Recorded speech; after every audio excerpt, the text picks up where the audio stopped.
Hey everyone, and welcome to CommanderCast episode 315. We're your weekly source for community, strategy, and technology. Host on our home site, CommanderCast.com. Bet you didn't see that one coming. Adam, welcome back, buddy. Hey, good to be here. It's just a duology again today. So. Yeah, that's right. Hey, sometimes two is all you need. That sounds like a Carly Simon lyric. I don't know. Wow. That's I never want to sound like that. I don't know. You probably think this podcast is all about you. Sorry, I don't know where the fuck that came from. Hey, come to CommanderCast for all your obscure 70s song references. Anyway, this week we're going to talk about old things, so I guess it's probably apropos. We're back to the best 25 years of Magic. This time, part 4. We're going to talk about Nemesis to Judgment. I don't know if this is the most hipsterish era. I think that badge goes to Kamigawa. But this is definitely... maybe. Yeah, I think from Nemesis to Judgment, I feel is kind of like the fuzzy era. If you were ever going to pick a time when most people didn't play or came in and out of the game, I feel like this is the time. Yeah. And unlike Carly Simon songs, none of these cards are about David Geffen. Again, I'm not sure why I was channeling the Carly Simon this morning. I don't know. Although I do like Carly Simon. I'm not throwing shade at her. She's a fine artist. It's good stuff. I mean, she's okay. Yeah. Yeah. She's whatever. I like that. I think my favorite song she recorded was the one that ended up being the title song to one of the James Bond movies. So yeah, it's fine. God, I don't even know what you're talking about. I believe you. Nobody does it better. Which, of course, was on the top of my head. What the fuck is the matter with me? Shit, I have to stop talking about fucking Carly Simon. Jesus. Anyway, this week, in community... Carly Simon fancast here. Yeah, I guess. This week in community, folks, we're going to talk about some new favorite spoilers, which will probably not be new, or maybe even your favorites by the time you hear this, because there's so many cool things coming out of Dominaria. Yeah, there's a lot coming out. It's a really... God, this is encapsulating everything I love about spoiler season. Isn't it, though? I love every single day when you get a little something. It's just I'm bored at work. Oh, a little cool stuff came out. Yeah. Even with the ones that have already been spoiled, I'm like, oh, that art. Because we've seen what the cards do before, but we haven't seen them as a card yet for some of them. Yeah, and that's exciting too, right? Because again, of all the cast, yes, of course we're going to talk about the art. And I do think largely they knocked it out of the park in this one. I haven't seen anything. Most of it. I mean, there might be one or two that I'm not thinking of that aren't very good, but Jesus, it looks pretty good. Yeah, I'm a huge fan. I mean, and even some of the things we're directly not going to talk about, but the art is just amazing. Arcane Flight. Yes, please. Yeah, yes. That might be the only card in this set that I actually want a foil of, because I don't really like foils, but that's going to look really cool in foil. It's going to look really, really good in foil. So yeah, with that, folks, we are going to, I don't know, we're going to move on. We're going to talk about some things in other things in community, I'm sure. Mostly just our favorite new spoilers. In strategy this week, we're going to hit up Stasis, or as I like to call it, how to lose friends and negatively influence people. And then in technology, like I said, we're going to go from our 2 favorite cards from each set in chronological order this week, starting from Nemesis and working our way all the way to Judgment. So, fun. You can also keep up with the conversation on Facebook and Twitter if you so choose. We are also, just to give ourselves a little bit of a plug, we are on Player FM, if anyone is listening to us there, or we are now also on YouTube, and then by proxy, spotlighted in the community content channel on EDH Rec, as is the Trinisphere. Yeah. So, and the latest episode, I think, when you guys hear this, will probably be another gameplay episode, because we just had the arms race this week. Yeah, theoretically, but the gameplay, because we just recorded it, the gameplay was pretty dominated by one player, so we're like, I don't know if we can actually publish this boring episode, so it may be a podcast, we're not sure. I mean, hey, sure, but I guess that does make a good segue into our strategy segment this week about Stasis. So, if you also want to dominate your games and then maybe not talk about them ever again, stick with us. And stick with us, folks. So, right after the break, we'll come back with community and our new favorite spoilers from Dominaria.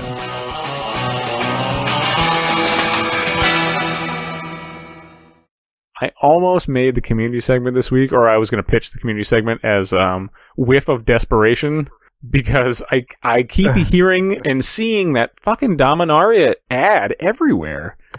Like, it's all over YouTube. It's on, like, I don't know, I think it was on Hulu? Maybe I'm, like, having a fucking fever dream. It was definitely on Twitch. Yeah, like, I swear to God, like, it's in places where I should not be seeing this. Right. I guarantee, like, I'm finally going to go see Black Panther tomorrow. Jesus, you haven't seen that yet? Fucking 6-month-old daughter, man. Come on, give me a break. Yeah, I know. So I'm finally going to go see that movie, and I guarantee I'm going to see Dominaria. Like, I would bet money I'm going to see that. No, really? I bet, man. Last time I went, I mean, maybe it's just the little Cineplex around us, but, like, we see an awful lot of video game ads. Oh, interesting. So, like, I always get, like, whatever the new video game's coming out. Like, I'm sure there's going to be a God of War trailer coming out. Right. We always see, like, whatever new video game is up on the screen, which is weird. So I'm almost positive I'm going to see that, which is going to be strange. Like, as someone, I mean, you get this too, someone who's played since back in the day when, like, you were scorned and ridiculed for playing Magic. Right. Like, now to see it advertised places is so weird. I know. It's odd. I don't know how I feel about that. But anyway, I'll come to terms with that on my own, and we can just talk about spoilers. Yeah.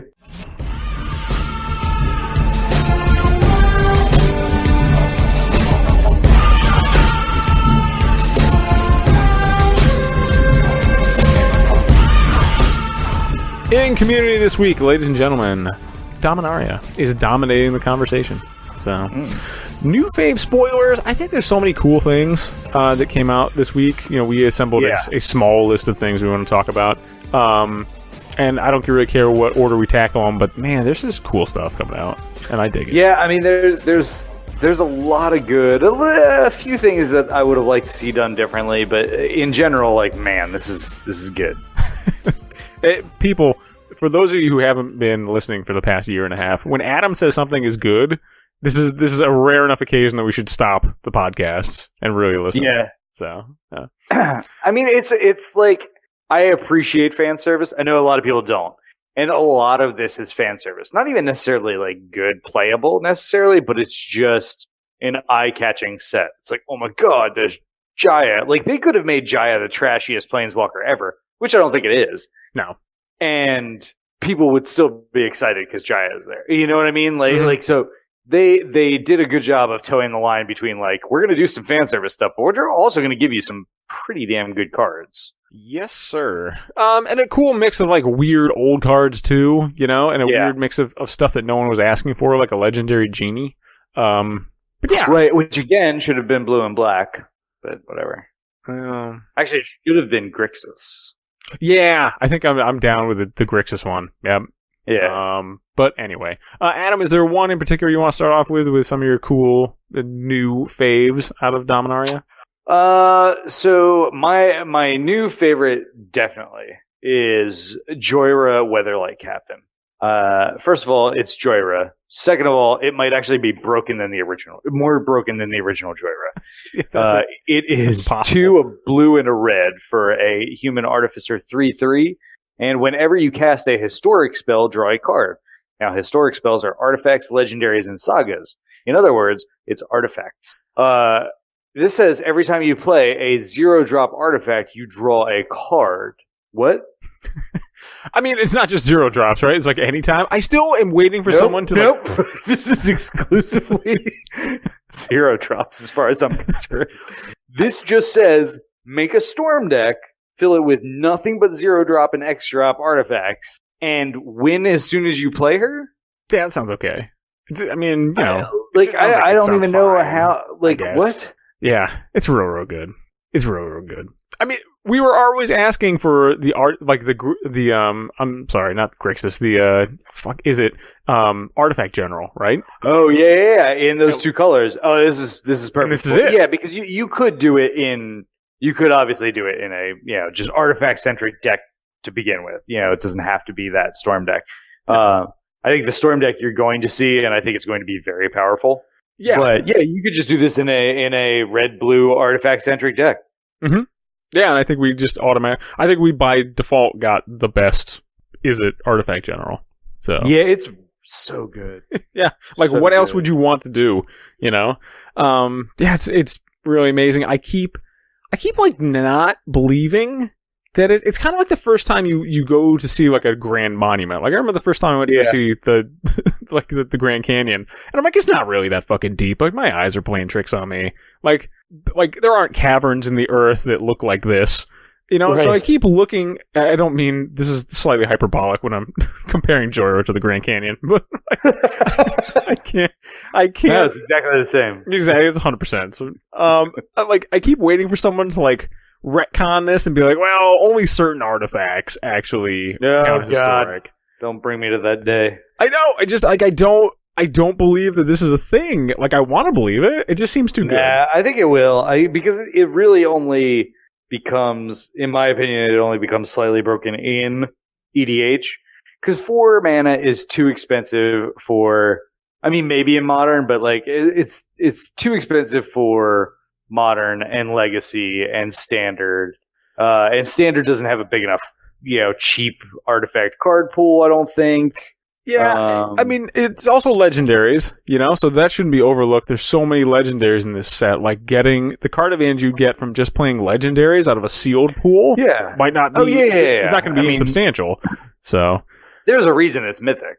Yes, yeah, 100%. And there are a lot of other amazing cards in this set, but this one I think stands out just for its, like, titanic proportions. Like, the ability to be broken in half so many different ways. Right. I'm looking forward to seeing dumb things happen with this card. Yes, and they will. Yeah, and they totally will. Speaking of dumb things with artifacts in this set, so one of my favorites is actually one of the uncommons, right? Or no, this is a common. What the fuck? Did they change the common? Why is common white all of a sudden? Am I just noticing this now that common is white? Anyway, whatever. I think you're just noticing the problem that one of the few problems that people have had with the set is that common and uncommon symbol both look very similar. Yeah. Okay. Anyway, Cabal. It's not just you. Okay. Yeah. I appreciate that. Cabal Paladin is 3 colors and a black. It's a human knight. It's a 4/2, which I guess matters for 4. Sure, yeah. And whenever you cast a historic spell, again, artifact, legendary, sagas, or historic, Cabal Paladin deals 2 damage to each opponent. Yeah. So this is just my new favorite eggs card. So yeah, absolutely. Aside from I actually wish that they went with, because they were talking a few years back about how and they started putting 2 6s and things like that in black. I actually wish this was a 2/4. Oh, interesting. So it was easier to keep around, because I'm not going to attack with this guy. I want this guy out there for value. So I want him to not die to, easy removal, Yeah. So, but other than that, I mean, that ability is awesome. Yeah. Yes, please. And that's really all you really need to say about it. We need to go on. It's just it's a card that whenever I play eggs, it will be in that deck. It's immediately made a slot. I immediately made a slot in both my egg decks for this.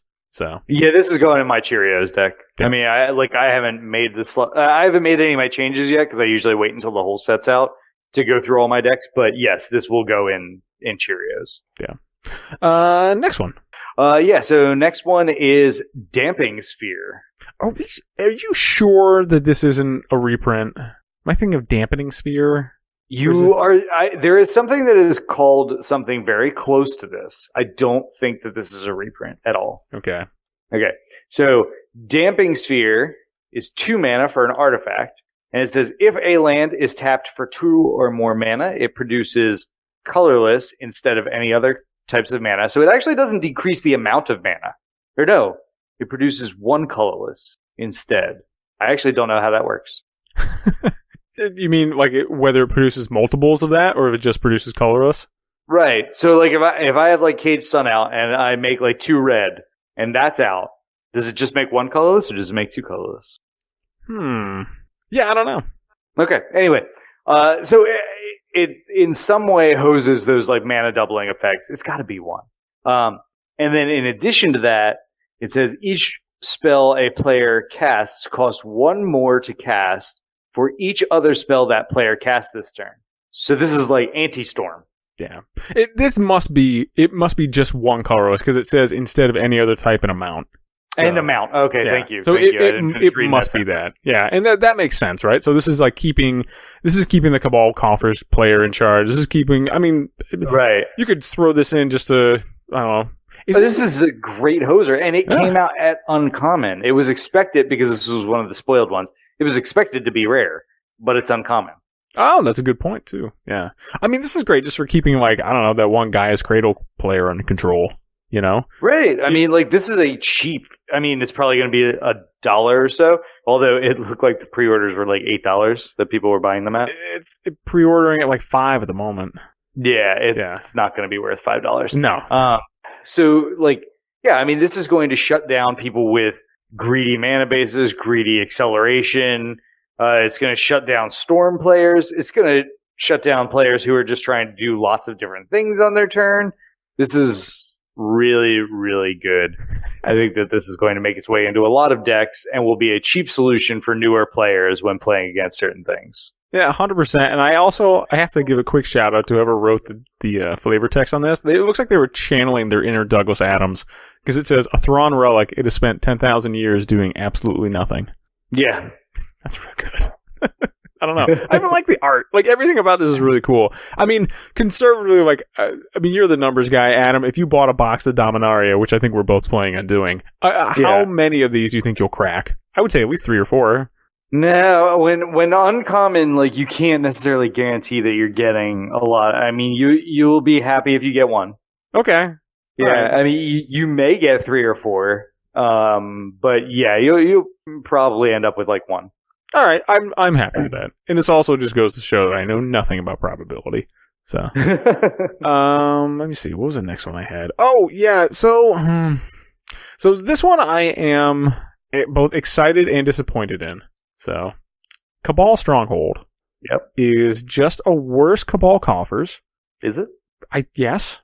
I think, okay, we talked about this before the show, and I said, this is what I love, is, like, occasionally we'll talk about things before we're on mic, and then we'll just, like, shut it down. I'm like, no, we need to actually talk about this on mic. So, Adam, this is where you have to explain to me how Cabal Stronghold, and I'll read it just for everybody else, is not just a worse Cabal Coffers. So, Cabal Stronghold is a land, it doesn't come into play tapped, which is nice, and you just tap it to add a colorless mana, colorless Wingding. Or you can pay 3 colorless and tap it to add 1 black for each basic swamp you control. So, yes, I will cede the floor. Okay, so there are some scenarios where this is better, which is most scenarios, and there are some scenarios other way around. Some scenarios where it's better, which are fewer, and some scenarios where it's worse. All right, hit me. Early game, this is actually better. You're right. Yes. Yep. Okay. Because Cabal Coffers screws you in the early game. Mm-hmm. You never actually want to see that in your first few turns, and certainly not in your opening hand. This one actually does produce mana.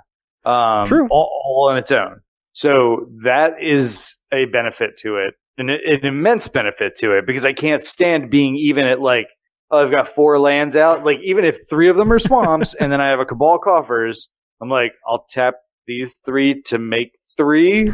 Yeah, and then I'll make 1. Like, you're just at parity at that point. So turn 4 with a Cabal Coffers, you're still really nowhere. That's true. Right? It's just another swamp at that point. So early game with Cabal Coffers is a disaster. Early game with Cabal Stronghold is much better because it actually is a land. No, it's not making black. I think it would have been a little bit better if they could actually just make 1 black. You know, sure. But late game, they're both good. Obviously, Cabal Coffers is better. I think you play both of them in the deck, and you activate Cabal Coffers cheaper, and then you use 3 of the mana that you got off Cabal Coffers to activate Cabal Stronghold, and you kind of go off from there. Sure. Yeah. Right. That's a really nice way to break it down too. I hadn't really thought about the early game downside to Cabal Coffers. It's kind of my same problem with Doubling Cube. Like, I'm actually not a fan of Doubling Cube at all, really. I don't think I even own one anymore because I just got tired of, like, sitting there and waiting to bust parity on it. Right, exactly. And like, Cabal Coffers isn't hard. Like, you just need, what, like 5 swamps or 5 lands? Like, it's not, but you're right. The early game, you're not doing anything with it. It's just kind of sitting there. You're waiting to do amazing things and broken, horrible, crazy shit with it. But Right. yeah, Cabal Stronghold is good. I mean, in reality, like, this is going in every mono black deck I have. You know? Oh yeah, absolutely. Like, it's not. It's probably even going to go in some other goofy decks where I'm doing, like, changing things to swamp. Like, pretty much anything where I'm putting Urborg in. And I typically play a lot of basic lands anyway. Yeah, so. Urborg with enough basic lands is still going to get you there, so. Yeah, I'm fine. And then, just to clarify, I'm sure this really does work this way, but after getting, after clearly demonstrating on almost every other show that I don't know how to play this game as well as I think I do, this totally works with snow lands, right? Because those are basic lands, like basic snow lands. I believe as long as it has the basic type, and then you somehow turn them into a swamp, or they are a swamp, then yes, it should. Yeah, because like I have a bunch of snow swamps, so which sounds weird. Right? Like snowy swamps? I don't know. Frozen swamps? Those seem like they should be frozen swamps at that point. But I digress. Anyway, next one. Yeah, what's your next pick, Adam? So my next pick is going to be Baird, Steward of Argive. I guess that's how you say his name? Baird? It's close enough for us. Yeah. Yeah. Baird, Steward of Argive is a 2/4 human soldier for 2 white. He has vigilance, and creatures can't attack you or a planeswalker you control unless they pay 1 for each of those creatures. So, hey, you know what we need more of? Taxing effects. Yeah. I mean, it makes Pillow Fort more Pillow Forty. It's fantastic. I guess. I'm never excited to see Pillow Fort effects. I never am. Mostly because I'm usually I don't know about excited, but it's an uncommon too. Yeah, that part is actually the most exciting to me. Like the fact that it's a legendary creature uncommon, like I'm sure it'll see play any deck that wants Pillow Fort effects. Like this is a solid 2/4 with vigilance. You know? Yeah, I mean I'm gonna add it to any Pillow Fort decks that I have. Yeah, like it's definitely a good role player. I'm not nearly as excited as like I am about Cabal Paladin because this doesn't. I think that the thing that bothers me about Pillow Fort effects in general is they don't advance my board state. Like they don't. They keep me alive and don't necessarily help me win. Like maybe I'm just too much of a Timmy. I don't know. I guess I'm sure there are. Obviously, it's popular for a reason. Like it does things. I'm just not excited about the things it does. Yeah. Meh. Yeah. All right. So what do you got next? Alrighty, sir. Hey Adam, you like drawing cards. I love this card. I love drawing cards from this card. I also am looking forward to drawing some cards from this card because this is crazy and it's also uncommon. So one of the best themes in years, right? Amazing, uncommon, legendary creatures. God, I didn't even realize it was uncommon. Oh my god! Yeah, that's what I mean, right? Yeah. So Tatyova, Benthic Druid, 3 colorless, green and a blue, legendary creature, Merfolk Druid. Whenever a land enters the battlefield under your control, you gain 1 life and draw a card. Only there is a way to storm off like that in green. Oh my god. Yeah. So literally, like you spend every turn doing nothing but like somehow creating tokens off of land drops, and I'm pretty sure that there are cards that do that. I don't know what they are off the top of my head, but sure. Creating tokens off of land drops and then just playing ramp spells. Yeah, that sounds pretty good. Like, I'm just, hey, I'm going to Boundless Realms. Okay, well, you're going to gain 7 life and draw 7 cards. What? Yeah, I know. Yeah, there's got to be... Yeah, it's so, like, this thing on its face is one of those where you kind of, like, you overlook it at first, and then you look at it again, and you're like, that doesn't really say what I think it says. And I'm like, yeah, it totally does. Yeah, I mean, it costs 5, all right, so it is slightly on the expensive side, but that effect is really good. Mm-hmm. Like, if you get this thing to stick, and I don't think you'll have trouble making it stick, because if the rest of your deck is literally centered around ramping, like, you'll be able to play it when it's at 7, too. Don't worry. Yeah. Big fan. That card is... I love that card. It's funny because it took Dominaria to make blue-green Merfolk a thing I want to play. And yeah, now I do. And I wouldn't even actually play Merfolk in this. I would just play Druids, I think. I mean, I would just play ramp spells. That's true, yeah, or you could just play Gigantic Simic fucking get there. So, right. Yeah. Like, hey, I'm going to play ramp spells, Avenger of Zendikar, and Craterhoof. And Avenger of Zendikar and Craterhoof are only coming out when I tooth and nail. I think in one sentence you summed up, like, I don't know, 90% of a Timmy's game plan. In EH. That's pretty good. I'm a big fan. I like some more Tatyova, please. Yes. Yeah. What's your next one? So my next one is Naban, Dean of Iteration. And I'm not super hype on this card, but I see like a very specific deck that I wanted to go in. It's very cool. I think I'm more hype on this, and I didn't even know it came out. So yeah, so Naban, Dean of Iteration is a 2/1 for 1 and a blue. Human wizard, legendary creature. If a wizard entering the battlefield under your control causes a triggered ability of a permanent you control to trigger, that ability triggers an additional time. So it's basically like a Panharmonicon, but just for wizards. yeah, oddly specific wizards here. Yeah. But sure, this one and like that other one right next to it, Narhu Meha, which I just like saying. Yeah. It sounds vaguely like I was hitting the head with something hard, like Naru Meha. Yeah, but I like it anyway. Kamehameha.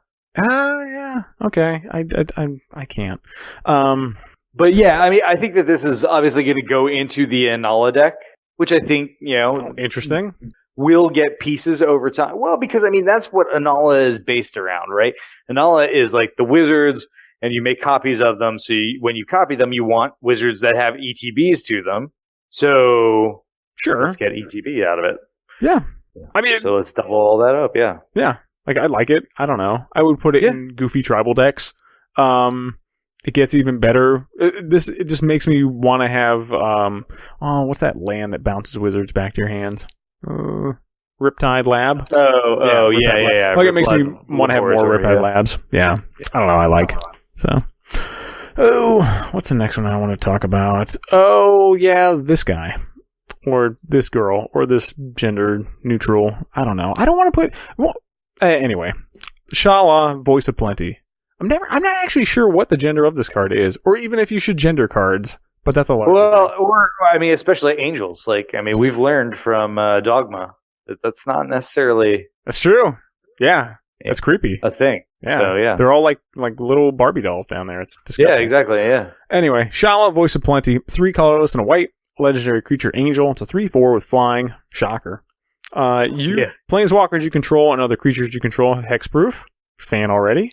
And then the next part is the part I really like. 4 colorless and 2 green, put a +1/+1 counter on each creature you control. So, I think you actually read the middle ability off, but I'm not sure. Yeah, I just did. Planeswalkers you control, and other creatures you control. Okay, I didn't know if you read the middle ability correctly, was what I was saying. Okay. I didn't hear the part. Probably not. Yeah. No, you probably did. But yeah, so Planeswalkers you control and your creatures have... that's a lot of hexproof. That is a lot. That's all the hexproof, I believe. It is literally all the hexproof that I'm aware of. The green ability at the bottom is like, okay, why? I don't care. Sure, it's fucking cherry on top. Yeah, exactly. But everything else about it is great. The hexproof and 3/4 flyer for 4 is great. I would play it without the last ability. Like I would easily play this without the last ability. The only problem I have with the only problem I have with the last ability being on here is you have a harder time jamming it into Angel like Tribal. Yeah, I think where this goes best is what is that Bant Angel that begins with a J and it plays with counters? Yeah. That's I can't remember off the top of my head because I'm bad at remembering things. Yeah. But yeah, that deck in particular is where Shalai, I think. Shalai, Voice of Plenty. Yeah. And it's really neat. You could just do it at the head of a... You could put it in a Sigarda deck too. True. Yeah, you could put it in any funky angel deck. I don't know. Right. There aren't a whole lot of angels. The card is really good. It's rare, not even mythic. Like it's a very strong card. Yeah, I think it'll definitely see EDH play. You will see it. Yep. Just for the hexproof alone, like if you're allowed these colors, like having hexproof on everything is pretty decent. Yeah, hey, now I don't have to play my Witchbane Orbs anymore. Yep. So thank God. It does say other creatures though, so this thing doesn't have hexproof. True. So I guess it doesn't literally have all the hexproof. So it's horrible. Whatever. Unplayable. Don't even talk about it anymore. Yeah. I've forgotten about it already. And then I guess because we have an odd number one, I guess we'll just go into the last one. I can come up with another one if you want. Sure. Yeah, go for it. There's plenty of cards on here. You know what? I'm going to go with Magic's newest, grossest mascot. Oh, I think I know which one you're talking about. Yeah, so we got Slimefoot the Stowaway. Yeah. Okay, this guy is cool. I like Slimefoot. Yeah, he's a 2/3 fungus legendary creature for 1, a black and a green.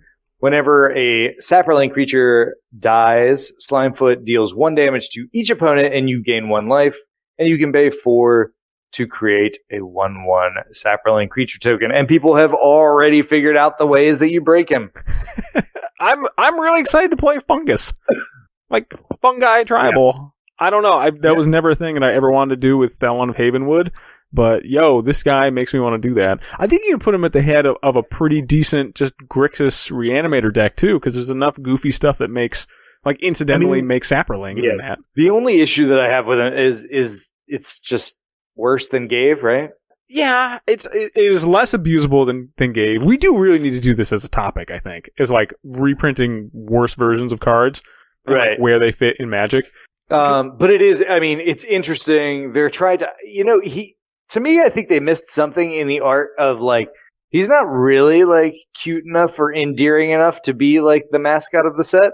But at the same time, like people have latched onto him. I'm not really sure. I get some strong Dark Souls vibes off him. Okay. There's a creature in there called Elizabeth who's just a giant fucking mushroom, who looks almost identical to that, minus the staff. So okay. It's a weirdly, oddly specific video game reference, but whatever. I mean, they reference shit like that all the time. I mean, there needs to at some point also be, like, in the next set or something like that, like some kind of overrun card where, like, he basically is, like, directing all his little Saproling dudes forward. Yeah, like a and like they a all, like, procession band or something together with goop. Yeah, I'm good with that. I mean, they're already slimy anyway, so what the hell? Yeah. It's funny, we got through all of that, and we didn't even talk about the cool Boros commander that is also uncommon. But what, Fire Song and Sunscape? No, it's Tiana. I mean, cool is relative. I tried building it. It's not going to shake out as well as people want. Listen, man, it's Boros that doesn't to just give you, like, double strike or like haste. Like, what else do you want, man? Come on. It's going to be about as much of an excitement and as much lackluster as Boros usually is. You're going to be like, oh, I can build this thing. Yeah. No, you can't. It's not that good. Look, man, one of these days it's going to come back around. I don't know. I have hope. Like, they didn't fix all the problems with card draw in red with its weird little impulse mechanics, but they did a lot of neat stuff with it. So I have hope. But yeah. Anyway, the next one that I want to talk about is kind of shitty to say, but I really like it anyway. Come on, where you at? Where you at? You fucking Leviathan, you. Here we go. Slin Voda, the Rising Deep. Just right off the bat, I like the second half of that, not the first half, but whatever. He's a legendary creature. He's Leviathan. He's an 8/8 for 8, 6 colorless and 2 blue. He's got a kicker for 1 of the blue, because why pay 8 when you can pay 10? And when Slin Voda, the Rising Deep, enters the battlefield, if it was kicked, return all creatures to their owner's hands, except for merfolk, kraken, leviathans, octopuses, and serpents. And before you start in their internet illiterati, yes, you can do octopuses. It's official. You don't have to say octopi. It's totally my only issue with this was I was reading it and I was like, oh my god, the flavor is so cool. It's obviously meant to be a control finisher, so costing 10. You're never going to see this at the helm of a commander deck. But I was like, so it bounces fish? Like just actual fish? No, it bounces everything but fish. No, but actual fish. Things with a card type fish. Oh, yes, it totally bounces fish. Yeah. Yeah, that was like kind of my little beef. I was like, what? It's close. It's real close. But what about fish? Come on, man. No one gives a shit about fish. And all the good fish are leviathans. So, it's just saying. Yeah. I mean, I would put this at the head of a deck. I'm going to try this when this comes out. I'm going to swap. At the head of a deck? I mean, that's... I'm going to swap... Well, I already have a Lorthos fucking Leviathan deck. You have testicular fortitude that I do not. Why not? I would okay, so instead of my giant... Again, this is in the context of I already have a Lorthos deck built, right? Yeah. So, instead of Lorthos, who taps shit down for, like, an additional 8... yeah. So Slinvoda for 10 can sweep away the field, except for your stuff. That is true. I will tell you that there is no chance, there's zero chance that I will not be keeping a counterspell up for when you have 10 mana. Yes, but thankfully... Just to stop that from happening once. Just so you're like, oh. Look, man, thankfully you're in mono blue. If only you had a way to, I don't know, counter shit in mono blue. Like, come on, at least... I'm not a good player, but I will play last word. That'll be it. I'm fine. I'm not even going to... I don't even have a wizard's retort for that. So. Yeah, see. No, I mean, it's good. It's cool. I mean, it makes the, what is it, Quest for Ula's Temple deck, like that kind of thing. With all of the Leviathans and Krakens and Serpents, I think it's a great callback because, back in the day when we were in Dominaria, we had lots of these, each set had one of these big things. And I don't think I've seen a Sphinx yet. Oh, do we not get a Sphinx, but we got the Leviathan? I'd be super hype about that. Hey, we got a genie. So. We did get a Djinn, which we used to get in the early days of Magic too. So, I'm happy to see those. I don't think it's going to be particularly great, honestly. I think it's going to see about as much play as most of the Leviathan type cards do. Yes, which is to say not much, probably for a reason. Right, exactly. So, I'm fine with that. We don't need, I'm not, I don't know, I keep my expectations tempered. So I'm I don't imagine these things are going to be amazing, but I think it's fun to play with. There's so many other things too that I want to talk about, but we do eventually have to get out of the community segment. So, if you guys have favorite cool new spoilers that have popped up, please let us know in the comments. Even though I've been just fucking horrendous about replying to shit lately, either emails or comments or whatever. So I apologize if you guys have emailed me and I just haven't got to it. It's been a week or two, so it's. Shit has happened. Also, I have a 6-month-old, so I can't, whenever I'm in the middle of doing anything, it's just, okay, now I have to do this immediately, because she's trying to, eat a wall socket or something, I don't know. So, I try to just keeping another human being alive is actually much more work than I thought it was. So, yeah. Anyway, moving on, folks, we are going to wrap up our community segment here, and then we're going to move into strategy with our continuing 25 years of Magic the Gathering strategy, with no one's favorite strategy, Stasis.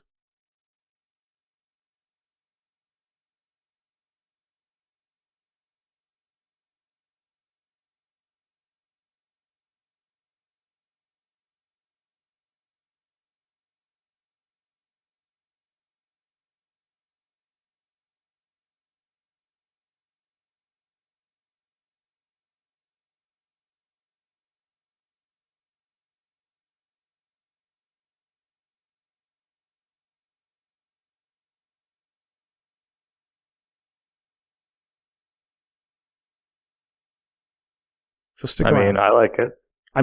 It's also Stasis, so I think you don't have a choice about whether you stick around. So, which is the epitome of Stasis. So, yay, strategy. You don't regularly play this, right? I have it in a few of my decks, yeah. And people still play with you on the regular. That's the most impressive part to me. It's not that hard to get around. You're right, it isn't. It's just annoying. So, it is possibly the most anti-social card in a social format. Social format? There's other people playing? Spoken exactly like a Stasis player. Ooh, strategy.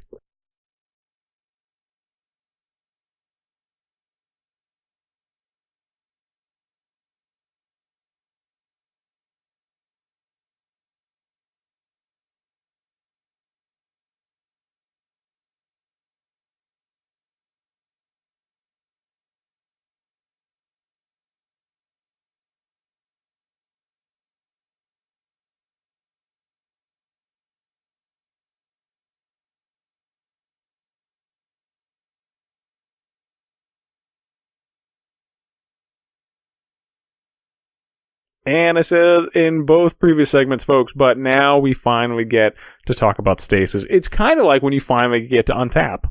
So, we untapped for the strategy segment. You get to untap? Oh, never, I guess. Specifically not according to Stasis. So, we'll talk about the origin of this archetype, which I kind of wish wasn't an archetype. And then Adam will share the reasons why he loves torturing other people and making them sit through grindy games. And then I'm going to try not to get PTSD. So it's fine. Yeah, so why would you not like Stasis? I don't understand. I mean, I think, honestly, you should probably start with why you choose to do this to other human beings, Adam. So, honestly, it's usually played... Well, we should probably read Stasis just in case people aren't That's true. It's old as shit. So Stasis is 1 and a blue, and it says players do not get an untap phase. So everybody skips their untap step, basically.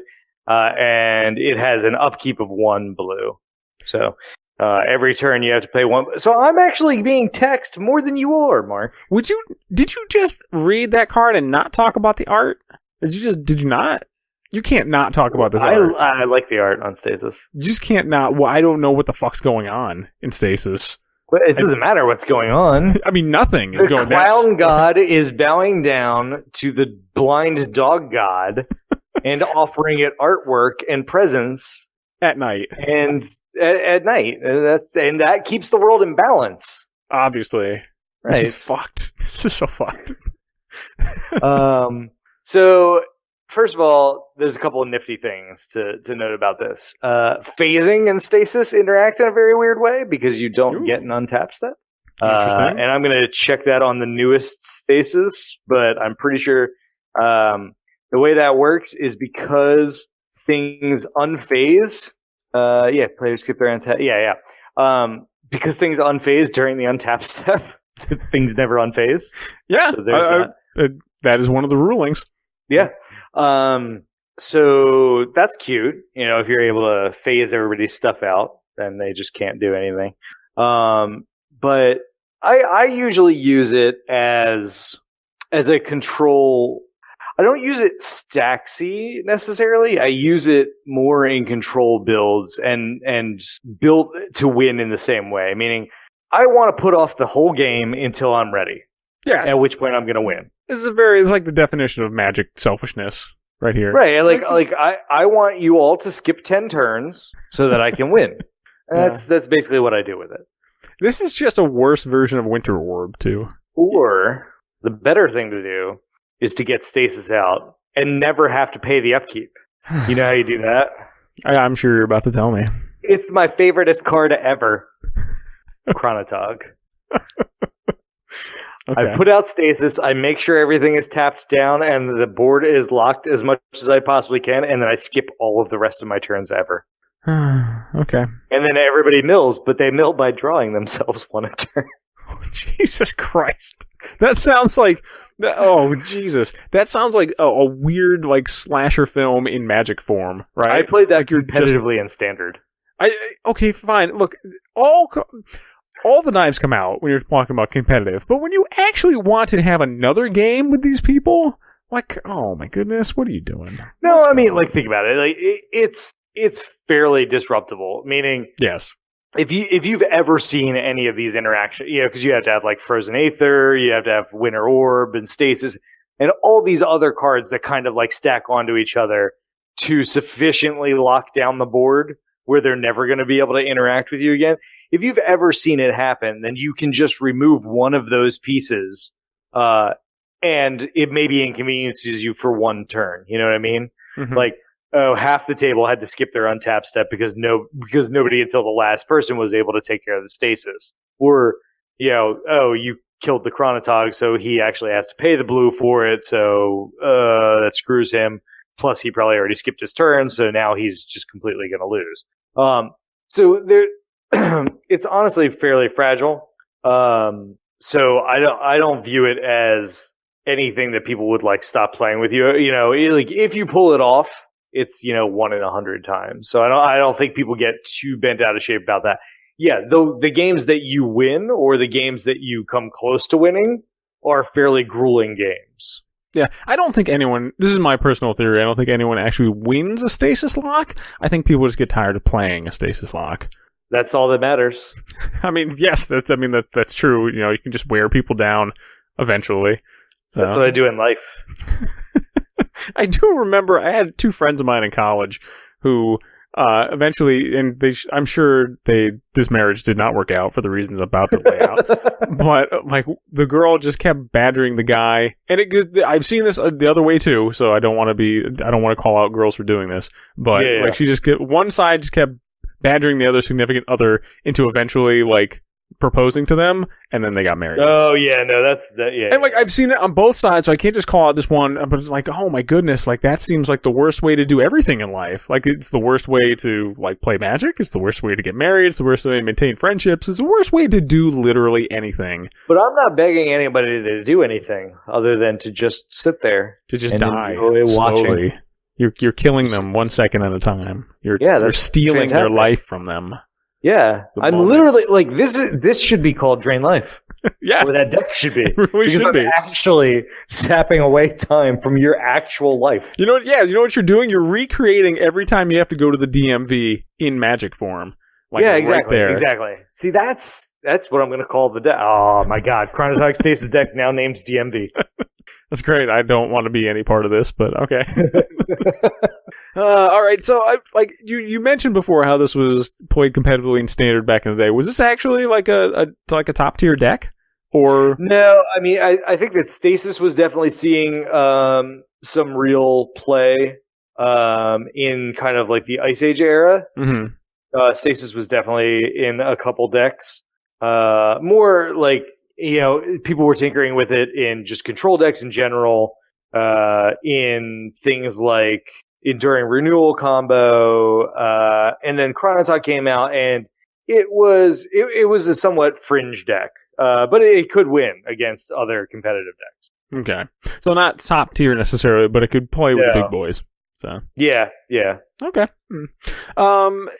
For people who do want to disrupt this, or people who are just tired of seeing this on the board, like what are the easiest ways to get rid of it?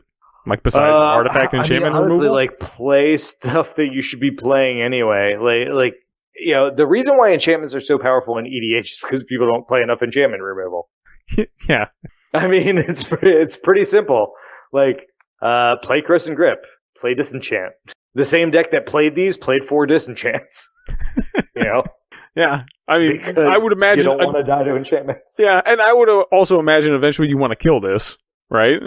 Right. I mean, either that or you try to interact with the player on a different axis and not try to get rid of this, but screw them in a way that like they can't pay for it anymore, and then it just goes away on its own.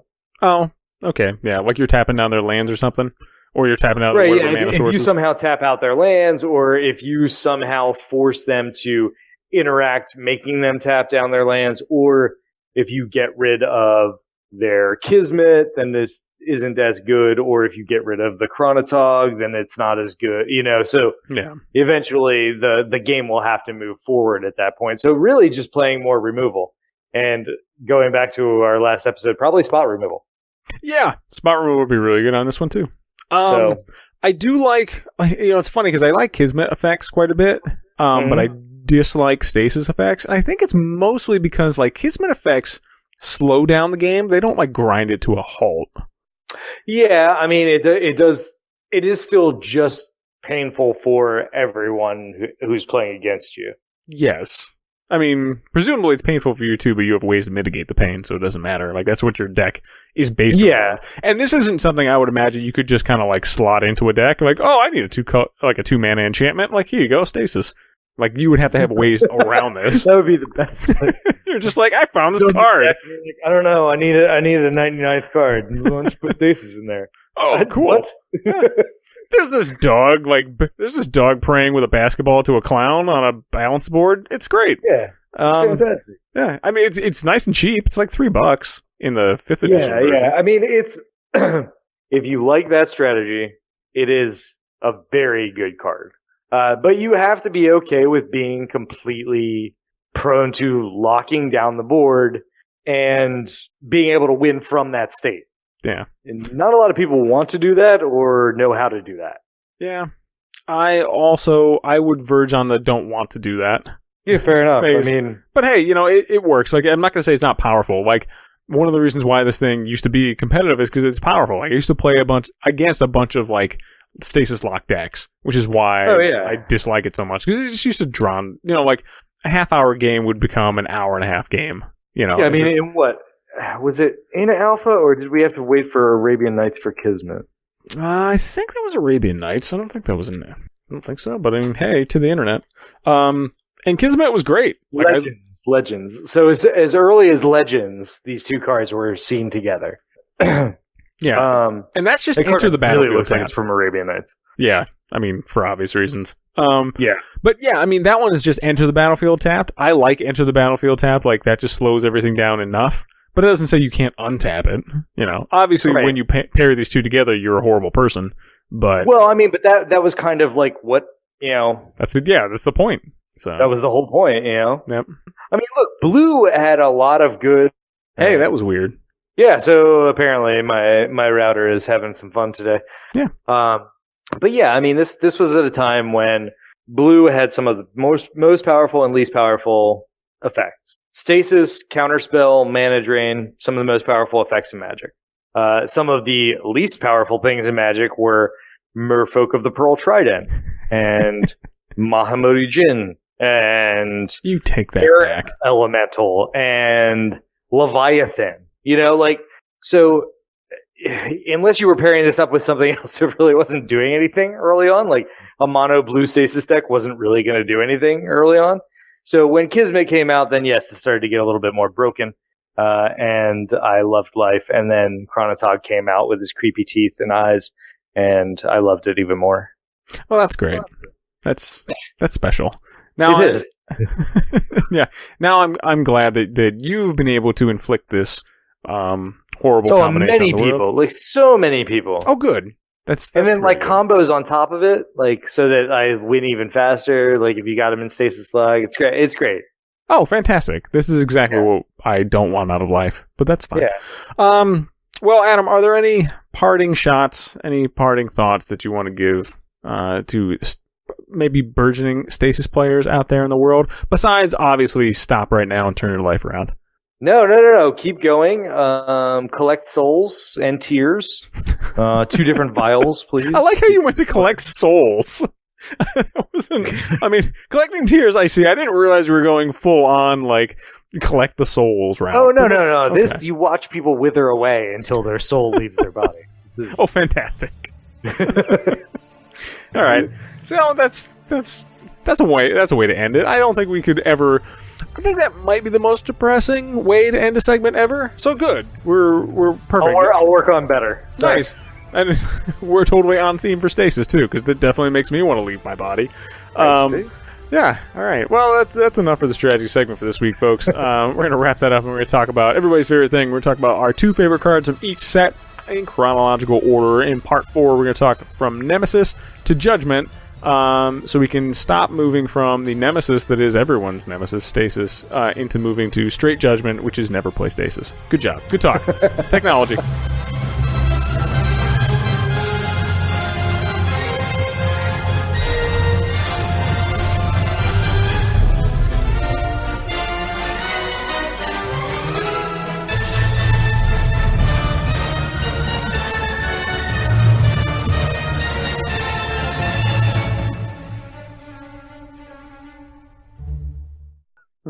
Oh, tech.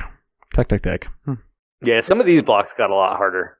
Yeah, they definitely did. And you totally scooped me on Invasion. Like, did I? I don't even remember what I picked. Both. Invasion. I didn't even like. I had to go back this morning because I was filling them in, and I'm just like, "Oh shit, Adam scooped me on those." And I'm like, I do remember. I do like mine too. I just had forgotten about it. But anyway, technology.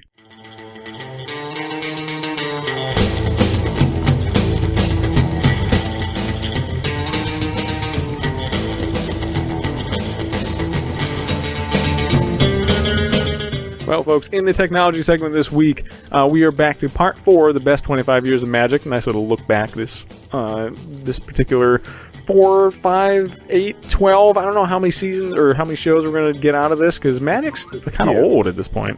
Yeah. Yeah. But now we're going to focus on Nemesis to Judgment. And if you're just tuning into this segment, what we do is we don't pick necessarily the most powerful cards. We just pick, just like it says on the tin, our favorite cards from each set. There are almost surely more objectively powerful cards and rare cards, etc., than the ones we're going to talk about, but we don't give a shit. We're going to talk about the ones we like. So, buckle up. That was more antagonistic than I meant it to sound. I know. Why are you so aggressive? It's just like, fuck you! Strap your headphones to your ears. You will listen to this. Anyway, that's aggressive. Maybe it's appropriate, though. We're talking about Nemesis. So, anyway, Adam, what is your first favorite card from Nemesis? So my first favorite card from Nemesis, I think I got off of Mark. Meaning, like, I think I started liking this card when you were talking about it. Really? Yeah. Flowstone Overseer is 2 red for a 4/4 beast, and you can pay red, and target creature gets +1/-1. Yeah, I dig it. It's creature removal in red. Yeah, like indestructible creature removal in red. Yeah, like that's pretty cool. And he's a 4/4 for 5. Like, obviously best in something mono red because the pips that are on this thing are really difficult to deal with. But yeah, I mean, he's cool. He's a decent body. He's got a removal thing. He can pump your stuff late game if you need to. Like, I think this guy is just super cool, basically. I always liked the Flowstone mechanic, but being able to do it to other people's things is really cool. So yeah, I like this guy a lot. Yeah, definitely. Not breaking the bank at 35 cents either. No, you can definitely pick up a few. Yeah, I mean, I have this guy in my beast deck, because it's just stupid beasts. Oh, I'm so original. Right. But yeah, I really dig this card. I think he's really cool anyway, like, you should give him a shot. Let me see, what was my first one? Oh, Parallax Wave is one of my favorite little enchantments. 2 colorless and 2 white. It's an enchantment. Has Fading 5 on it. Fading, if you're not old as shit like we are, is that when this enchantment enters the battlefield, it has 5 fade counters on it. At the beginning of your upkeep, you remove a fade counter from it. If you can't, you sacrifice it. Yeah, so I mean, so this is obviously great in a, like, you're getting ready to alpha strike and you just want to remove some blockers or something like that. It's also very good in like a Brago type situation where you've got a whole bunch of guys that you want to leave the battlefield and re-enter the battlefield. Yeah, 100%. Oh, I should finish reading the card, too. When you remove a fade counter from Parallax Wave, you exile target creature, and when Parallax Wave leaves the battlefield, each player returns to the battlefield all cards he or she owns exiled with Parallax Wave. Yeah. I'm sorry, I thought you were finished reading. No, it's fine. So yeah, I mean it's very cool. It's a great way to protect your stuff, and then have and then play a Wrath of God afterwards. So you blow up everybody else's things, and then yours come back. I like this card. I've never played with it. I haven't played with it a ton. I almost exclusively play it in mono white decks. Like I play it in one of my mono white soldier decks. It's neat in any kind of like counters matter decks. Like a Bant counters matter decks is a neat one for that one. You're doubling counters on stuff, so you can just kind of like anything like that is really neat. I think it has a lot of potential, and it has. Yeah. I think it gets overlooked because you're like, why would I want to do that at first? Kind of the same reason why I used to overlook Tanos' Coffin. I'm just like, it doesn't look that special. I'm like, oh wait, no, taking things off the battlefield, putting them back on, that's actually kind of good. So right, yeah, big fan. I don't know. Try Parallax Wave. It's like $5. So yeah, I mean, I was just noticing it's never been reprinted, and it's not because it can't be reprinted. It just hasn't, which is unfortunate because I think that this is a card you could see in a Commander product or something like that, and it wouldn't break the little mini meta open or anything. No, it totally doesn't, but I think it is a neat little role player, and it's removal on an enchantment, which is kind of funky and weird, but yeah, I don't know.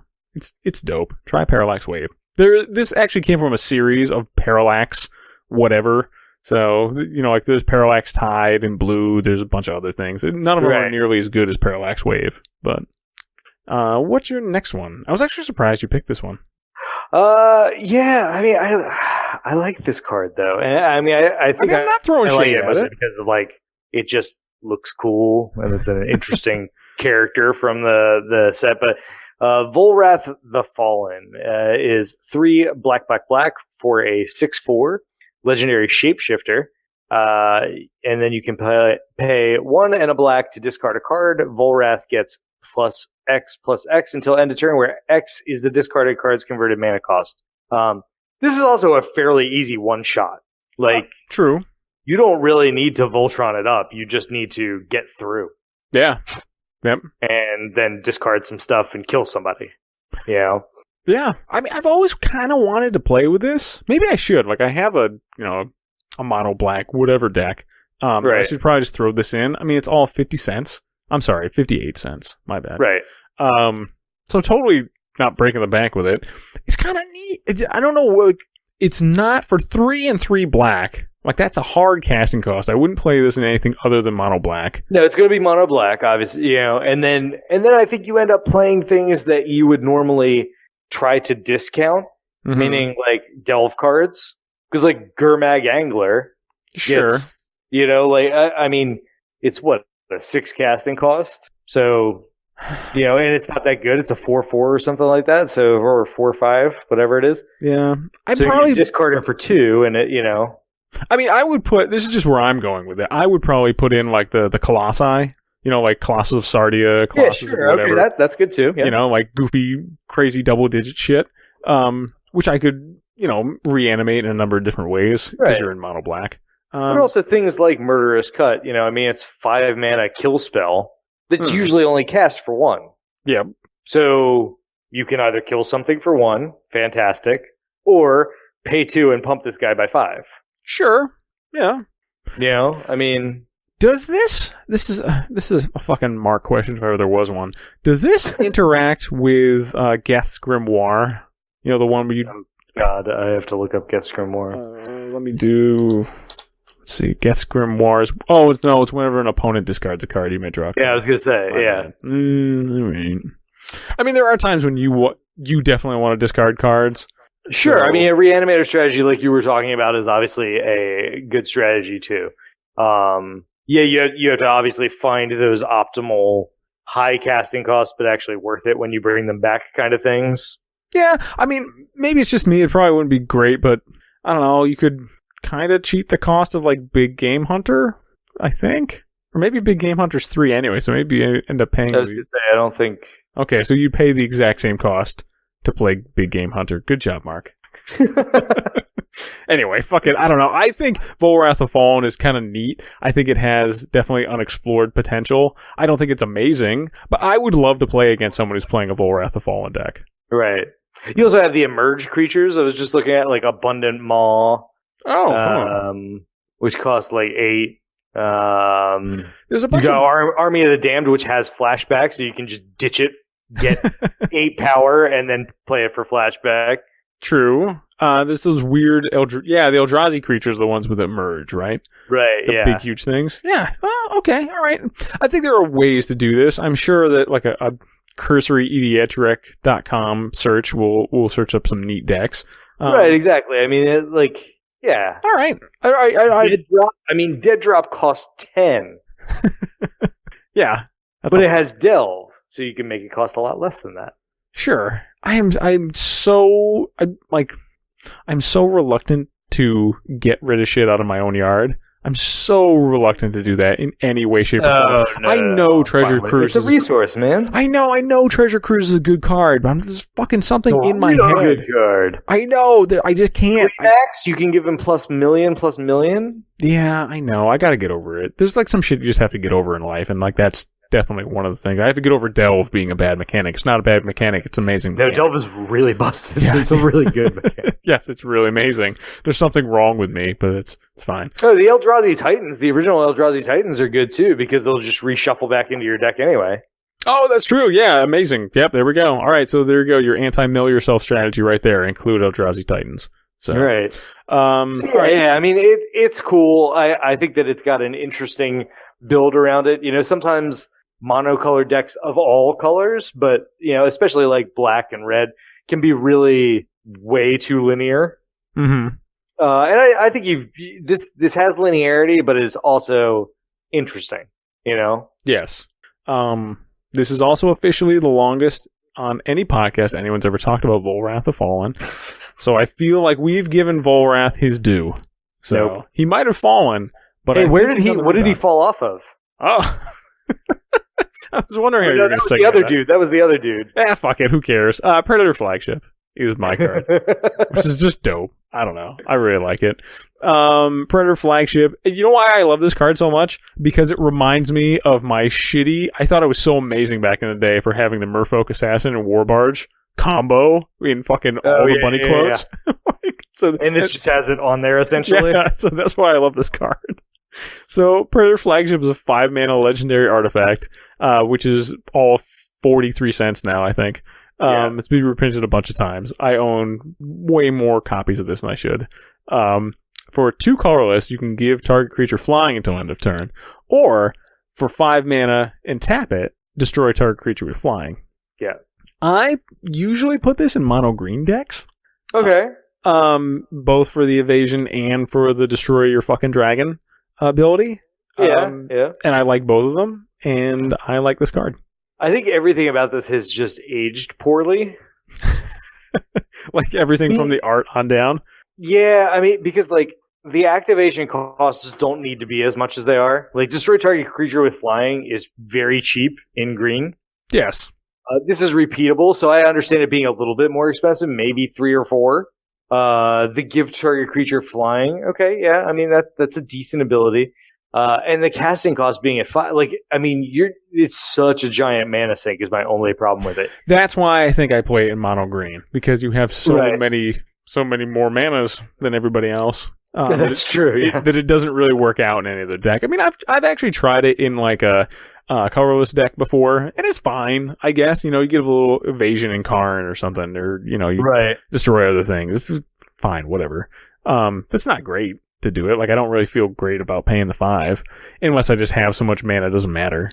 So sure. Yeah, you know, I'm not going to say it's amazing, but people, we're talking about our favorite cards of Nemesis. So it's true. Real quick, like do not even with a gather search. Real quick, what's your favorite card in Nemesis? And tell me it doesn't take you 10 minutes to think of 2. You know, so let's temper some expectations here. This is an okay set at best. Now, speaking of an okay set at best. Prophecy. This one was real tough. Fucking Prophecy, man. Ugh. I mean, I think it is telling that my 2 favorite cards in this set are both uncommon. So, anyway. Yeah. What's your first one, Adam? My first one is Majida the Lion. Yeah. He is a 3/3 for 3 white human spell shaper. And when you pay 2 white and discard 2 cards, you destroy all creatures except him, and those creatures can't be regenerated. So he Wrath of Gods for discarding 2 cards. Yep. He's actually, I mean, he's good. Like if you're just playing like mono white control, like he's perfectly fine. I used to have a Majida, whatever, Fajita, I don't know. The Lion deck. Yeah, I used to have this dude at the head of a deck. And I used to play him, and honestly, the only downside is the discarding 2 cards. I just fucking wish it was 1. Yeah, I mean, in mono white, you really need to like be able to. I mean, I guess if you like have land tax out and you're mostly just discarding these extra planes that you're pulling out of your deck, it's not that bad. Yeah, and honestly, that was the upside. And like, I put him at the head of a Reanimator deck. Like, sure, it was me and Aaron. We used to Uncle Landrops from Commander Cast. We sat around. We were trying to do mono white Reanimator, and he ended up doing a way cooler version with Angels, not Ray of Dawnbringer. Although he tried it at first, but that's just way fucking too expensive. I did Magetta the Lion, and it was good, right? Because you're throwing cards away, and they're like, "Oh, I'm just going to regenerate or reanimate these things out of the graveyard," which works out. But at the same time, it's like honestly, like the discarding 2 cards in mono white is such a downside that I would often have. Tough, I would have 1 or 0 cards left in my hand and be like, "Oh, I'm not winning this game." Right. You know, like, think about it. Like, would you rather pay 4? You're already paying the Wrath of God cost, right? So you're already paying Wrath of God and a card. So now you're going to double that to do it multiple times. You it's have repeatable. If it was just 1 card, then why would you not just Wrath every turn? I should also say this isn't technically a wrath. Your day of judgmenting, because oh no, those creatures can't be regenerated. My bad. So it is Wrath of God. All right, never mind. I'm stupid. I like this card. I just wish I don't know. Honestly, like it just highlights mono white's problems for me. Like it's such a mono white problem. Yeah, it is. But I mean, it also highlights some of the good things that mono white, like wraths are available. You have a lot of indestructible things, so you don't necessarily have to worry about the wrath blowing you out in addition to everybody else. So I mean, like, yeah. You know where I've honestly thought about putting this in? Who's the god of the polis? Oh, the blue white Ifara? one. Yeah, Ifara. I've thought about putting this in Ifara because I'm drawing so many cards anyway in Ifara. Yeah. That like I'd have to pair this up with some source of card advantage, right? And I like the repeatable board wrath effects. Maybe because we were talking about this before the show, like how auras and equipment have just like the aura and equipment deck has been a thing. Yeah. You know what I mean? So like maybe that combined with this, I don't know. There has to be something to temper that, but I do like Mageddon the Lion. Yeah. Yeah. All right. So what's your first one from Prophecy? So, my first one is one of my favorite red enchantments. I feel like I have a theme about red enchantments going on here. I like this one quite a bit. Citadel of Pain. Citadel of Pain is 2 colorless and a red. At the end of each player's turn, Citadel of Pain deals X damage to that player, where X is the number of untapped lands he or she controls. Have I mentioned how much I dislike control players, Adam? Have I mentioned this? Yeah, once or twice. Yeah. So, like this, spoiler alert, there's another red enchantment that I really like coming up later in this same segment that is also designed to do this. Like, I like punishing control players for doing the things they do because they punish me while they do the things they do. Sure, but really all this does is it says target player pays 2 life and counterspells everything you do for the rest of the game. I mean, sure, I guess. I'm willing to make that trade. Yeah, I mean, okay, if you're really going to be that bitter about it, sure. Like, you're just like, all right, I know there's other things. Mark's got that Citadel of Pain out. Fuck that guy. You know, I mean, like, pretty much. Sure, okay. You know, that's a thing. I mean, hey, in all fairness, that's kind of what you're doing by playing Citadel of Pain. Look, man, I'm just trying to whittle down the life totals and making it a little easier. You know, I dig it. Citadel of Pain, by the way, goes very well with Stasis. Oh, make the choice. There we go. That is interesting. You want to take the life? Yeah, you want to take the life because then you get to keep stuff untapped. I choose to not choose Stasis. That's the choice that I make. I choose to play Citadel of Pain instead. Again, folks, like it's prophecy. Oh my god, my next one is a common, and it is shot up to $11. Oh, Jesus, really? I mean, don't get me wrong. Like, been reprinted other than a foil in Commander's Arsenal. Wow. So we have. I mean, this. I think I filled mine out. I filled mine out first, so I'm sure Mark would have put this on his. I never play this card. What? Never. I know it's amazing. I am so turned off by the. Did you pay 1 for that? Like, oh, I'm not. I just can't. I know you're not. You play fucking Stasis. Like, of course you're not. Ugh. This goes very well with Stasis, also. Yeah. This is almost like a Chianti with follow beams kind of situation.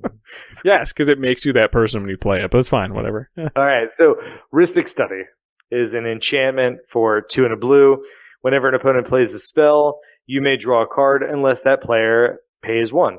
Probably one of the most, I mean, it's like the ubiquitous blue card draw. Yeah. You know, and it's just super good. It's $11. $11 for a common, people. Yeah, I want everybody to think about that. $11 for a common because Masters 25 and Iconic Masters, both in the same year, could not manage to reprint it. I mean, hey, the next set, not to spoil things coming up, but the next set has a $14 uncommon, and it was reprinted. Yeah, fair enough. So, you know, I mean, some things are just amazing, right? Like, and this really is an amazing source of card draw.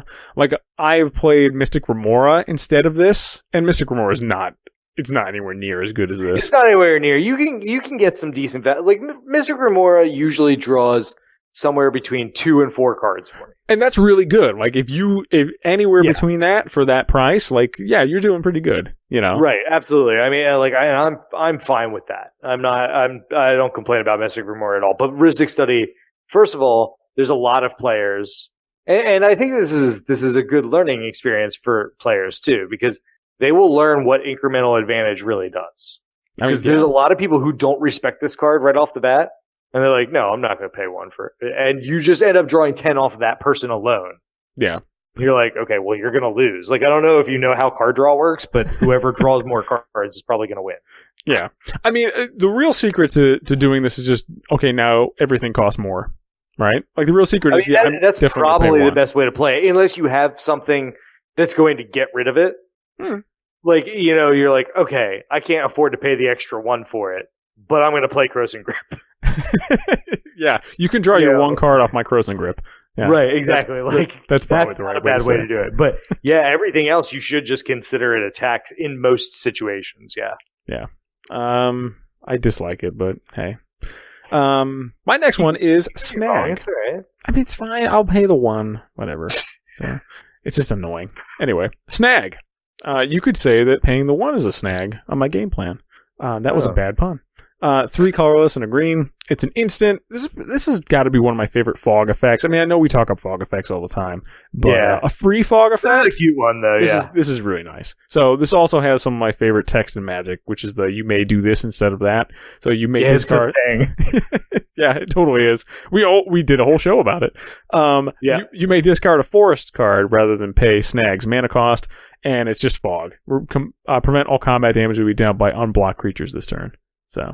Yeah, it's really good. I should say it's not technically just a fog because that dealt by unblocked creatures is very specific, so it's not going to prevent combat damage for stuff that got blocked, obviously. Right. But it's still very good. Like, this is like hey, someone's going to try and alpha strike you, and you're like, oh, I have this card and an extra forest. Yeah, it's always good having those kind of, you know...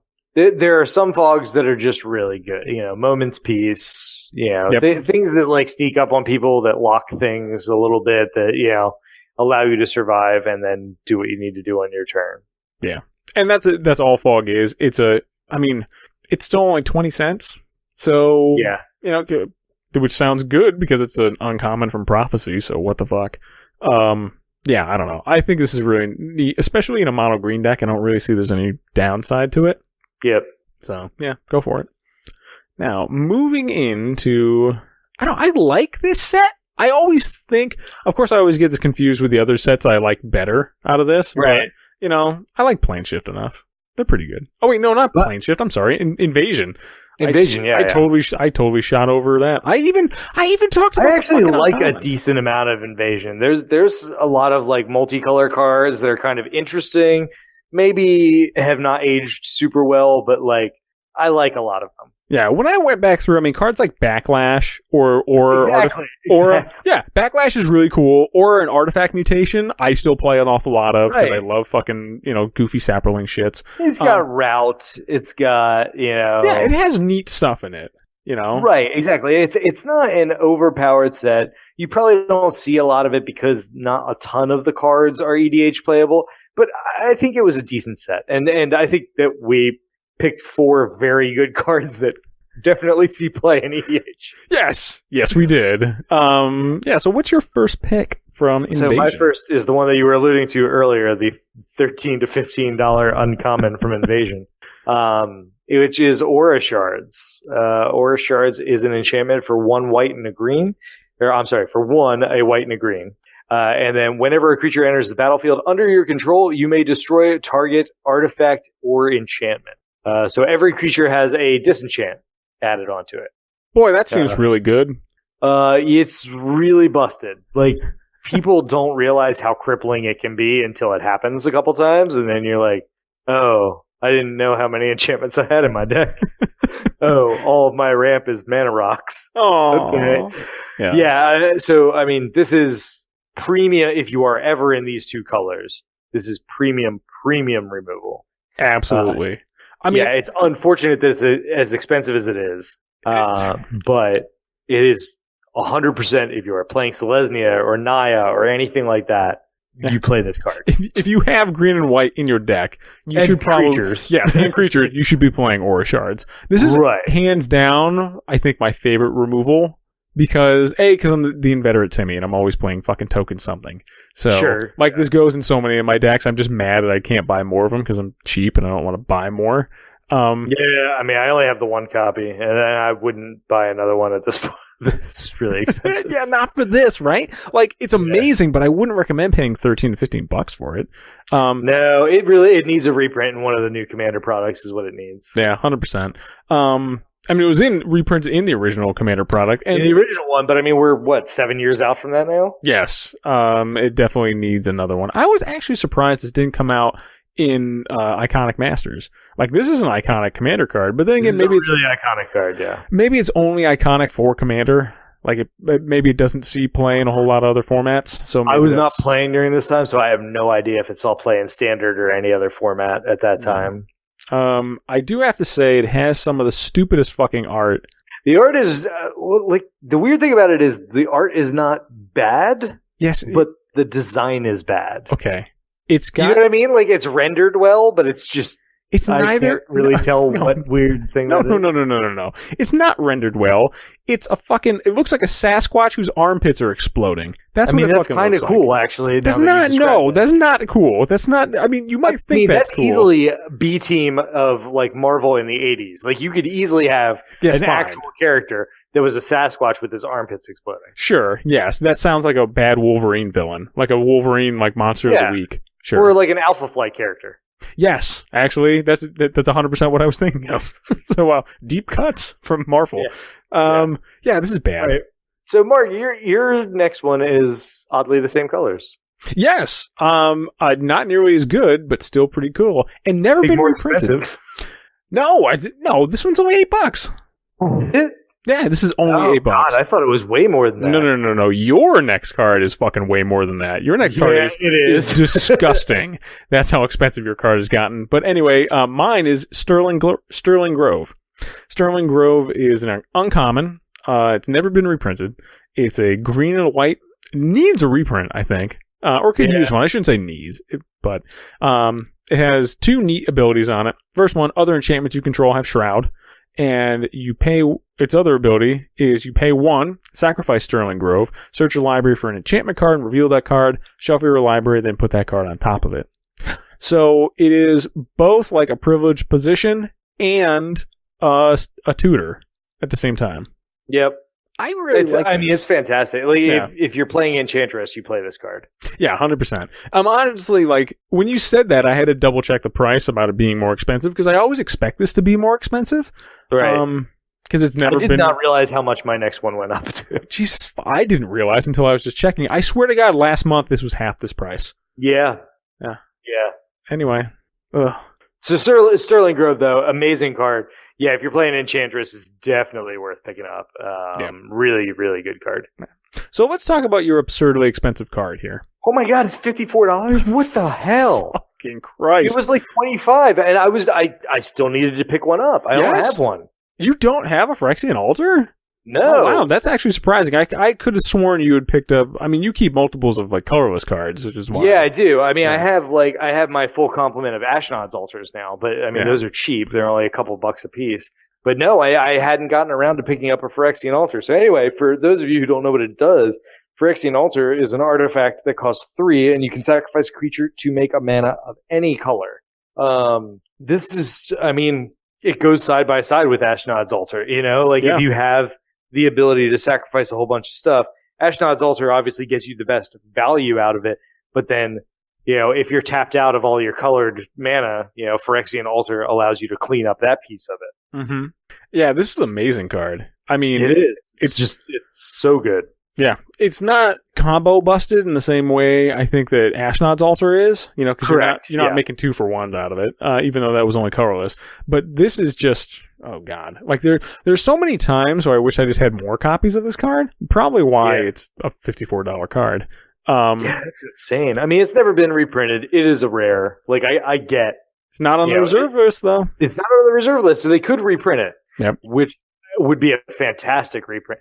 This would be a great thing to reprint in like some kind of token deck in one of the Commander products. Oh yeah, 100%. This would be a fantastic reprint. Put this and Ashnod's Altar in there. Ooh, it would be really good, and it would drop this back down to a price that it should be at. I mean, this should be a $20 card, and I think that's reasonable because it's a very powerful effect. Mm-hmm.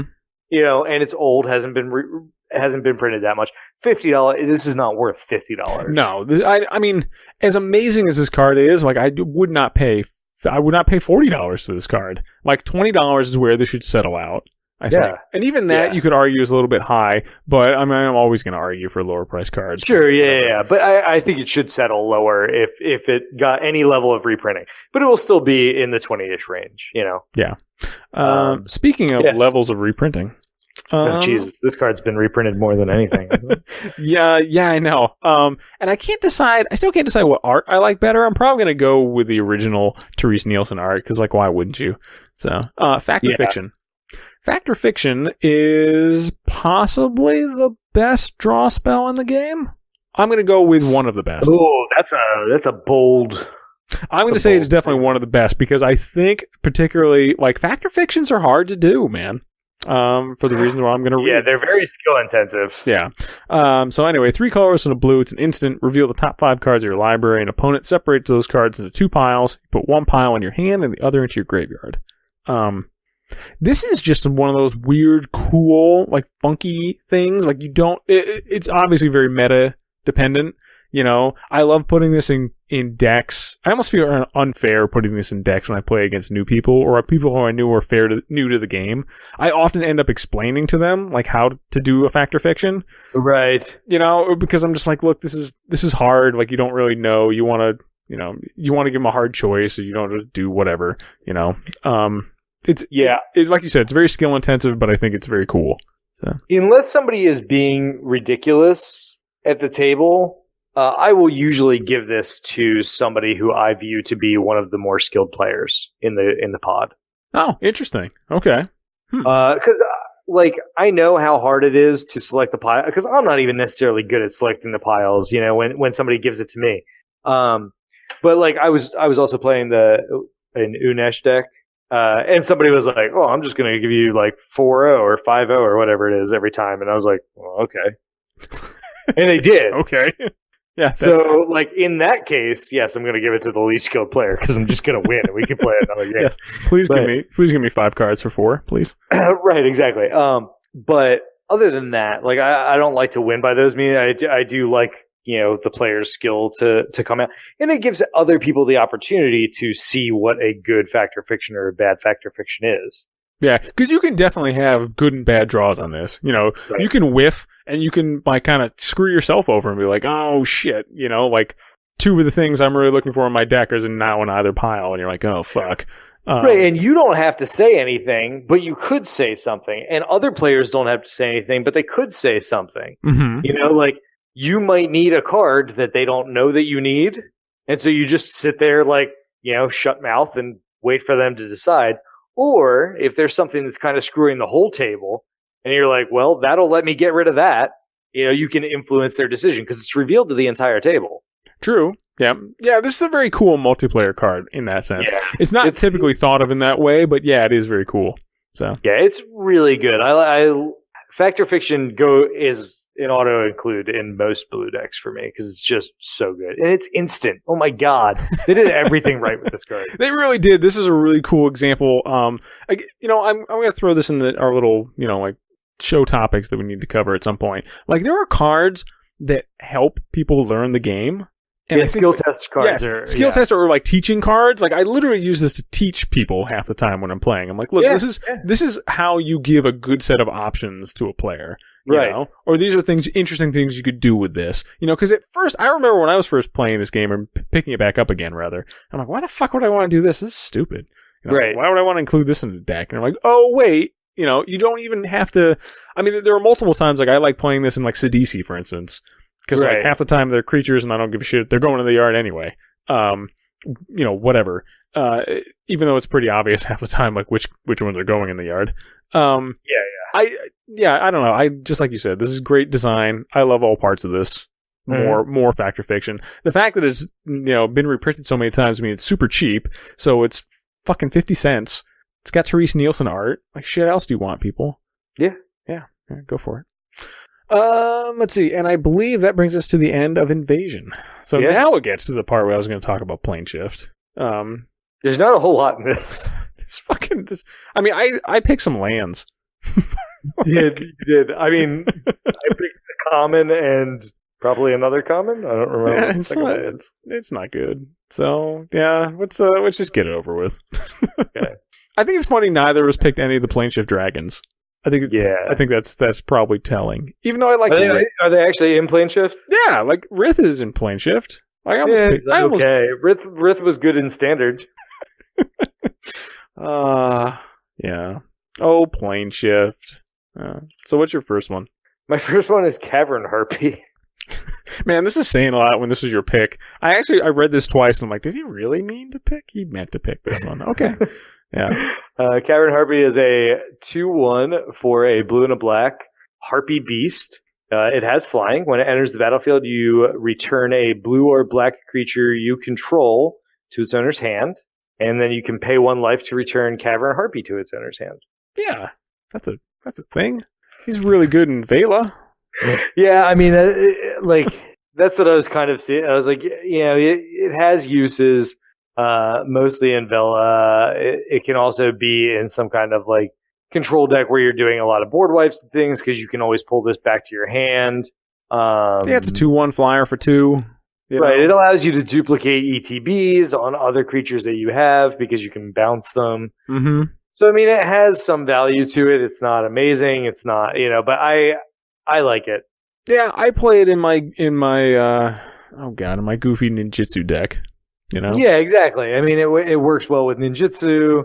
Yeah, I mean, I just like, God, there's not much in this set. Yeah, you're scraping the bottom really of the fucking bad. barrel. It's really bad. I was actually expecting you to pick one that you didn't pick. Oh, really? Huh? Which one did you pick? It? No. Oh, which one did you pick then? No, I was expecting you to pick Nightscape Familiar. It seems like a card that you would like. I do like me some Nightscape Familiar. I'm not gonna lie.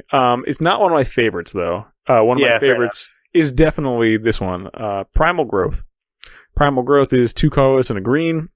It's a sorcery and it's got a kicker. Sacrifice a creature. You may search your library for a basic land card, put that card on the battlefield, and shuffle your library.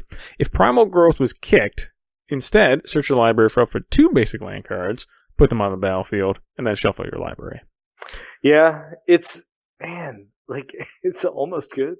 Don't give me the almost good. All right, this is a very situational card, right? And because I'm pulling fucking commons. It's bad Cultivate. It's Cultivate plus sack creature. Don't give me the bad Cultivate. All right, they go straight onto the battlefield untapped. Oh, okay? Untapped. Okay, all right. So don't give me it's a bad Cultivate. It is a situationally appropriate card. Most of the time, good in like goofy sacrifice strategies for obvious reasons. You're right. I should really lay off considering how many caveats you added to that. I know. All right. Yeah, there's like 50 parentheticals that follow Primal Growth, but shit, she was really good in that Commander 2015 deck. So I like me some Primal Growth. It's fucking Plane Shift, people. What do you expect? All right, it's fucking Plane Shift. You know what else you could do by sacrificing a creature? Yeah. You something just Demonic Tutor. Yeah. That's fine, so Diabolic Intent is a sorcery that costs how much Demonic Tutor costs, which is 1 and a black.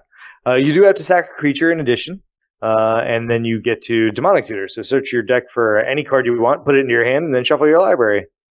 I honestly think, I own 1 copy of Demonic Tutor, which is my original revised copy, and I own 1 copy of Diabolic Intent. And for some reason, I always think that like Diabolic Intent is like the fair version. This makes no fucking sense. This is just where my brain goes. It's more fair, obviously. You're like adding a pretty hefty potential cost to it. Yeah, there's a thing. Even though whenever I'm playing it because I'm getting death triggers off of something. Well, yeah. I mean, obviously, it's meant. It's best in situational circumstances. Yeah. I mean, hey, it goes right along with Primal Growth. Like in a deck where I'm playing Primal Growth, I'm probably going to play Diabolic Intent. So yeah, absolutely. I mean, like a Marin deck likes Diabolic Intent. However, Diabolic Intent well, Diabolic Intent more so than Primal Growth could end up just getting you screwed because you could just end up with it in your hand and no creatures out and not be able to play it. Yeah, true. I mean, there is a downside to it. Which is obviously why Demonic Tutor is mostly just better. Yes, Demonic Tutor is 100% just better. No. Yeah. What's Demonic Tutor up to now? Like, that's got to be like a $30, $40 card at this point. Anyway. Well, there was another card that we just looked at that was $50, and this one's not able to be reprinted, so I'm guessing. Yeah. Anyway. I cheated. Speaking of cheating. With my next set of cards. $45? $45 for Demonic Tutor? $32, it looks like, is the cheapest. Alright, that's got to be the revised version, right? It is, yeah. Yeah, makes sense.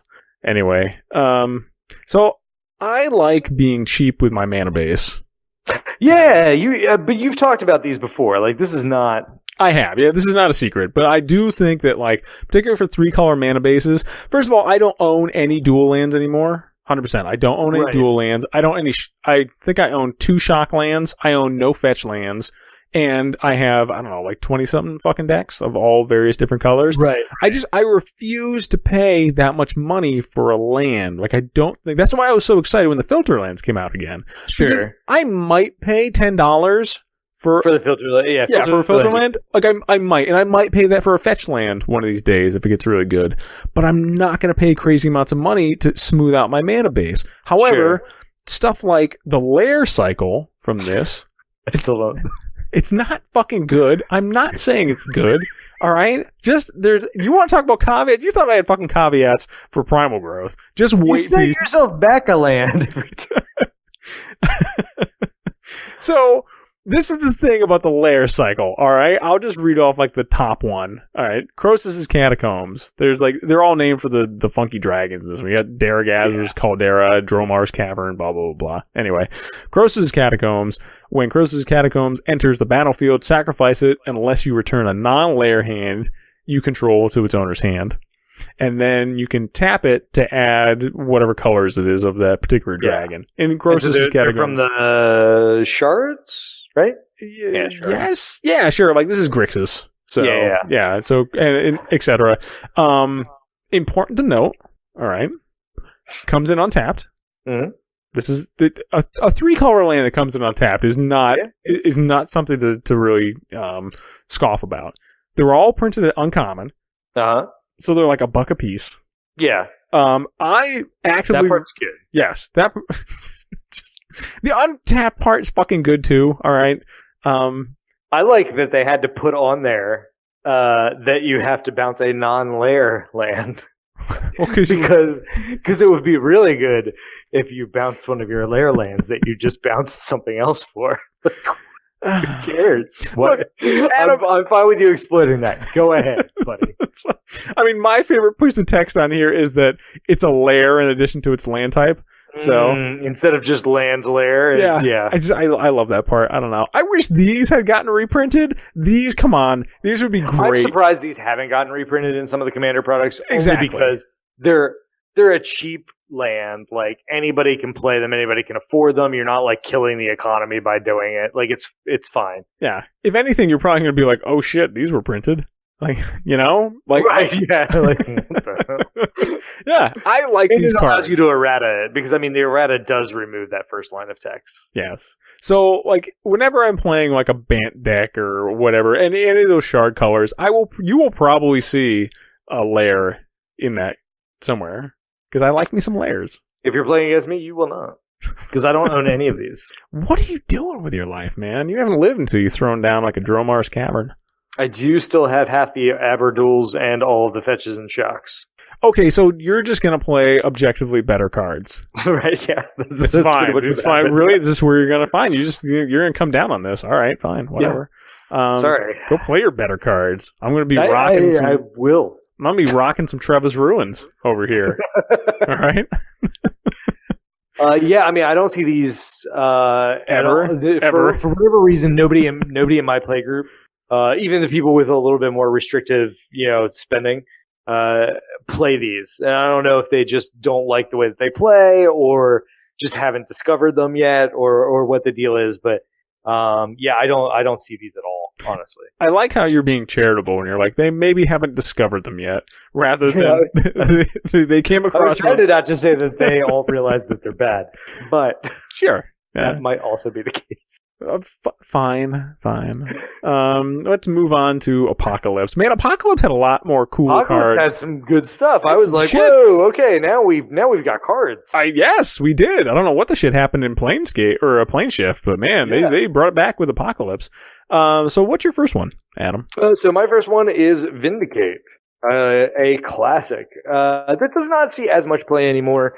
Partially because for a while, until Masters 25, it was getting fairly expensive.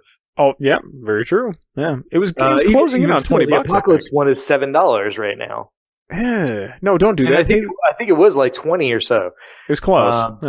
Yeah. So Vindicate is a pretty simple spell. It's a sorcery that says destroy a target permanent for 1, a white, and a black.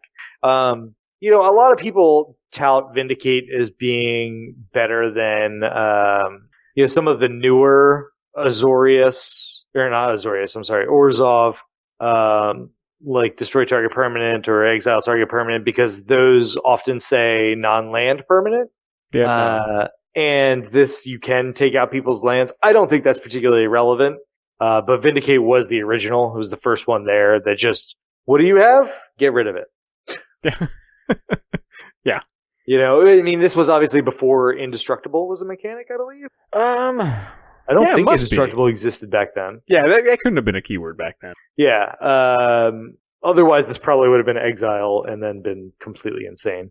But yeah, this is just a great removal card. Now that it is only $3, it's a great time to pick it up. I think that every Orzhov deck should at least consider this in its removal package, if not auto include. I will say, yes, you should consider it, but I do actually like the newer ones they printed better. Yeah, you like Utter End and Anguished Unmaking and things like that a little bit better? I think Anguished Unmaking is just better. I would pay 3 life for instant speed. The instant speed is huge, yeah. Anguished Unmaking is very good. I'm not going to try and argue. I think they both have a place in Orzhov decks, but if you choose Anguished Unmaking over Vindicate, I wouldn't have any beef over that. I'd be like, yeah. Okay. I think if we were going to rank this, like in terms of, God, that'd be really hard. Like, I don't even. I have it right off the top of my head. I would say Anguished Unmaking, Utter End, Vindicate. Really, you'd put it third, huh? I would put it third, and again, it's third because of the speed. Yeah, I think it has to be. I honestly think it has to be. It's really, really good. If those other 2 cards had never been printed, then yes, Vindicate would still be on top. Vindicate would still be a $20-something card. Right. But Anguished Unmaking is just better, and so is. Ever since I think the downfall of Vindicate, it came when Utter End happened. Yeah, Utter End sees a lot of play, and I think that's smart. Yeah. Like, people were afraid of it at first because it's a 4-mana removal spell. But God, does that thing solve so many problems? Fucking, who gives a shit if it's non-land and it costs 4? Like, how many times would you pay 4 mana to exile a permanent? Yeah. Like, how many times does that come up in a game? A whole shitload. Mm-hmm. So, yeah, 100%, man. Like, not to take anything away from Vindicate. Like, Vindicate is still good. It still has its uses. Now that it's $3, absolutely. I'll probably end up picking another one up. Like, I had one. I think I gave it away as a Christmas present, weirdly, one year. I think I have one. But, honestly, $3... I might just put the other one, because the other one's an original one, so it's worth more anyway. Yeah. I might just put the other one in my trade binder and then put this one, because I like the Apocalypse. I like the centered text and the Apocalypse watermark and everything. Mm-hmm. And it's only $3, so yeah. Yeah. I am not a fan of the Amonkhet Invocation one, because I'm not a fan of almost anything that Amonkhet Invocations did. But I really like the Judge Gift Vindicate. Like, the Judge Gift one on that is pretty cool. And that one's still almost $50. So... Yeah. The Eternal Masters one is even more. It's almost $6. Oh, that's true. And I like the art on that one too. It's all right. I don't like it as much. I'd rather go with the original art. I kind of like Soren Markov when he's just being a douche. It's just like, meh. Yeah. You're gone. Meh. All right, so what's your first? I love your first. I almost picked it too. Hey, we did pretty good on this one. I know we did most of our picks before Masters 25 got all the way spoiled, and both of these were on Masters 25, so good on you, Watsy, for agreeing with us. We were obviously consulted. Mystic Snake. is 1 colorless, a green, and 2 blue. I always fuck up the casting cost when I look at that. I know, yeah. But it's still amazing. So it's a creature snake. Duh. It has flash, and when Mystic Snake enters the battlefield, counter target spell. Yeah. This is my kind. This is the original Timmy counterspell. These were like the this was the beginning, because this was what? This was Apocalypse? God, I thought it was longer than that. But like, this was the gold version of like what they kind of started in Mirage Block with the like true spell creatures. Yeah. You had like in Mirage Block, you know, the bird that came into play and destroyed an enchantment, and you know, the orangutans that blew up the artifact. Like, it just literally had a spell tacked onto it. And this, they were like, hey, let's tack a counterspell onto it. Yeah, like, okay. It's a Mystic Snake. Ooh, you know? Yeah. It's counterspell plus bear. Literally. That is true, yeah. And it's, I mean, yeah, so what? It's 4. I mean, you get a 2/2 and it does awesome things. Yeah, this is fantastic. Are you kidding me? Yeah, 100%. Like, I think this is one of those weird, like, I don't have an awful lot of auto includes in like 2-color decks because there's so many different varieties. But man, Mystic Snake is an auto include in Simic for me. See, I don't auto include it, but it's getting to the top of the cuts usually. Well, I mean, if what am I doing in Simic except doing dumb things with creatures? You know, like if I didn't so that's, you know, that's what I do anyway. I do dumb things with creatures. Hi, I'm Mark. To get rid of the dumb things you do with creatures, however, your card is amazing. So. Yeah, so Pernicious Deed, which also got a reprint in Masters 25. Yeah, I mean, this thing, talk about expensive. Oh my god, it's $2 now? Yeah. I'm literally going to buy one today. I mean, it's worth it, right? Like, it's so good. Yeah, this card is amazing. So Pernicious Deed is 1 black and a green for an enchantment. And it says you can pay X and sacrifice it, and destroy each artifact, creature, and enchantment with converted mana cost X or less. So it's a fantastic Golgari board wipe, basically. Yeah, 100%. Like, this is great just as a rattlesnake. Like, I like to play this. I've unashamedly playing this turn 3 and just sat there and been like, go ahead, do your thing. Right. Let's see what you got. You know? Right. Meanwhile, exactly. I'm just ramping on my side of the board. So, yeah. Yeah, I mean, it's a great card. It is now under $2. Yeah.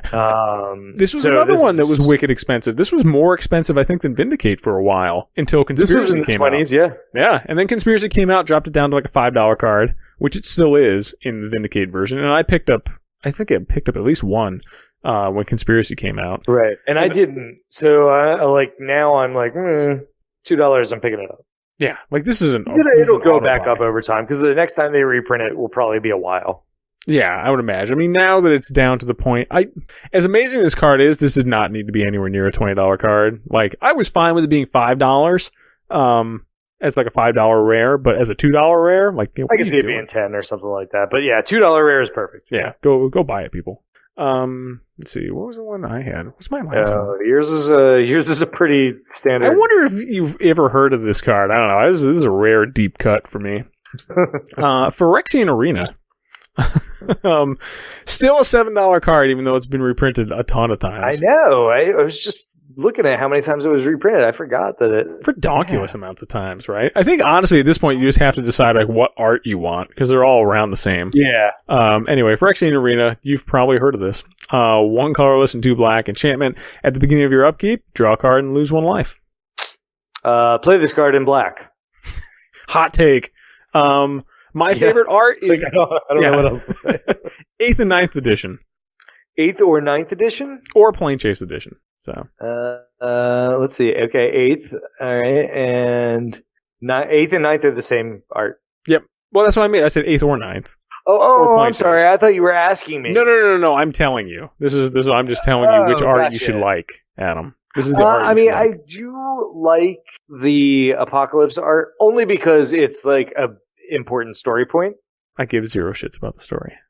But honestly, all of the art has been good for this. Yeah. The only issue I have with Conspiracy is like I wish it was a little bit brighter. I understand he's like it's a black card, it's Phyrexia, but you can barely see what's going on. Yeah, I mean that is by design too. But yeah, you could have like turned down the contrast, turn up the brightness a little bit on that yeah, one. but I mean they're all pretty good art. I'm fine with all of them. Yeah. And they're all like some flavor $7.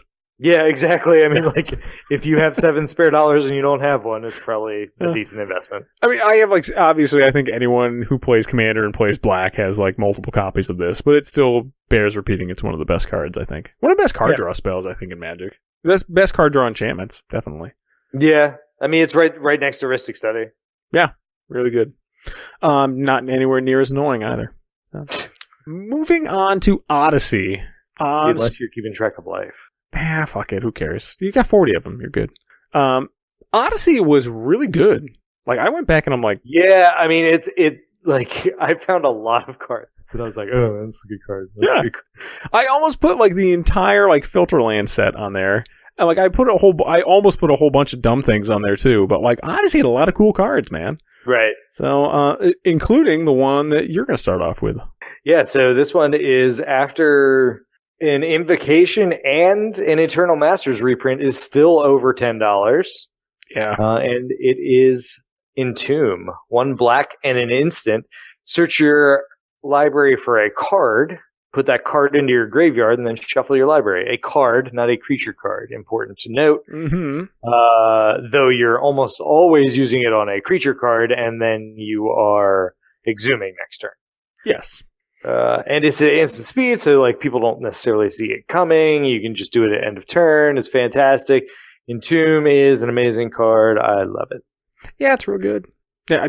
Like, what is he going to say about Entomb, right? Like, I wish just throw crap in your graveyard. Let's do it. Yeah, I wish I owned one. So yeah, which is ironic for the amount of graveyard decks I have, but I own not a single copy of Entomb. Interesting. Yeah, I think it was always just too expensive for me. I mean, there's also, Buried Alive and Corpse Connoisseur. Yeah, and I do like Buried Alive probably a little bit better because you get 3, even though it's more expensive. Yeah, I mean, the problem is you can't do it, like, in the really early game if you have the Exhume in the starting hand. Yes, yeah. Yeah, really good. Like, I don't have that many explosive decks like that. Right. Explosive graveyard deck, which sounds like a fucking literal nightmare. Yeah. But yeah, I mean, it sounds fun. I don't know. What's my first card? Oh yeah. Speaking of weird cards that got oddly expensive, this is a $17 card now. I don't even know what it does.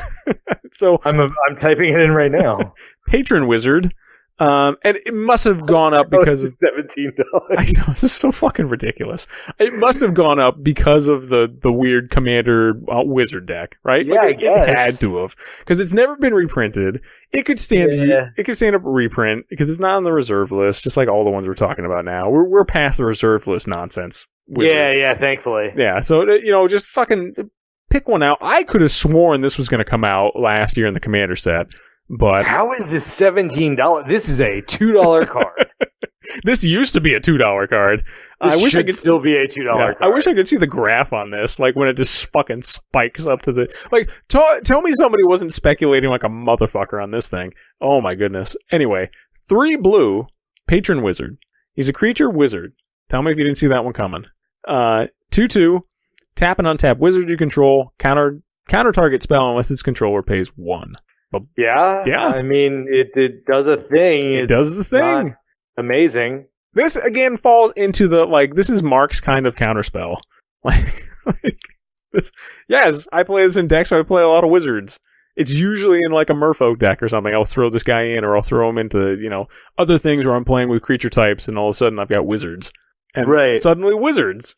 And now I can counter your spells, even though most of the time I don't end up countering. The threat of countering, actually, this is kind of like Dragon Master Outcast, the same card, because this thing eats removal like it was fucking born to it, man. Like, there's so many times I've had people literally waste an utter end on this card. It's like, what are you doing, pal? Like, come on. Yeah. But I got the utter end out of your hand, and now I can do the rest of my job. And, do I occasionally tap and untap wizards? Yeah, it's kind of neat. You can tap him, so... This card shot up to $50, like a blip up to $50, and then settled back down at about $25 and has slowly declined to $17. This is the most and ridiculous. It happened in the time that the new Commander decks came out. Yeah. This is the most ridiculous. It was like in August or whatever. Yeah. I mean, you want to talk about like the patron case for speculation here. I do also have to throw out the German term for this because it just makes it sound way cooler. I mean, do you like patron wizard or do you like Oberzauber? Oberzauberer, as a matter of fact. Take Oberzauberer like every day of the week. So anyway, what's your second pick, Adam? So my second pick is not as flashy, but it's a solid. It's good. Solid card. Yeah. Zombify. Hey, you scooped it again? It got reprinted. It just got reprinted. Yeah. I did fairly well on the picking the stuff that Masters 25. Yeah, you really did, man.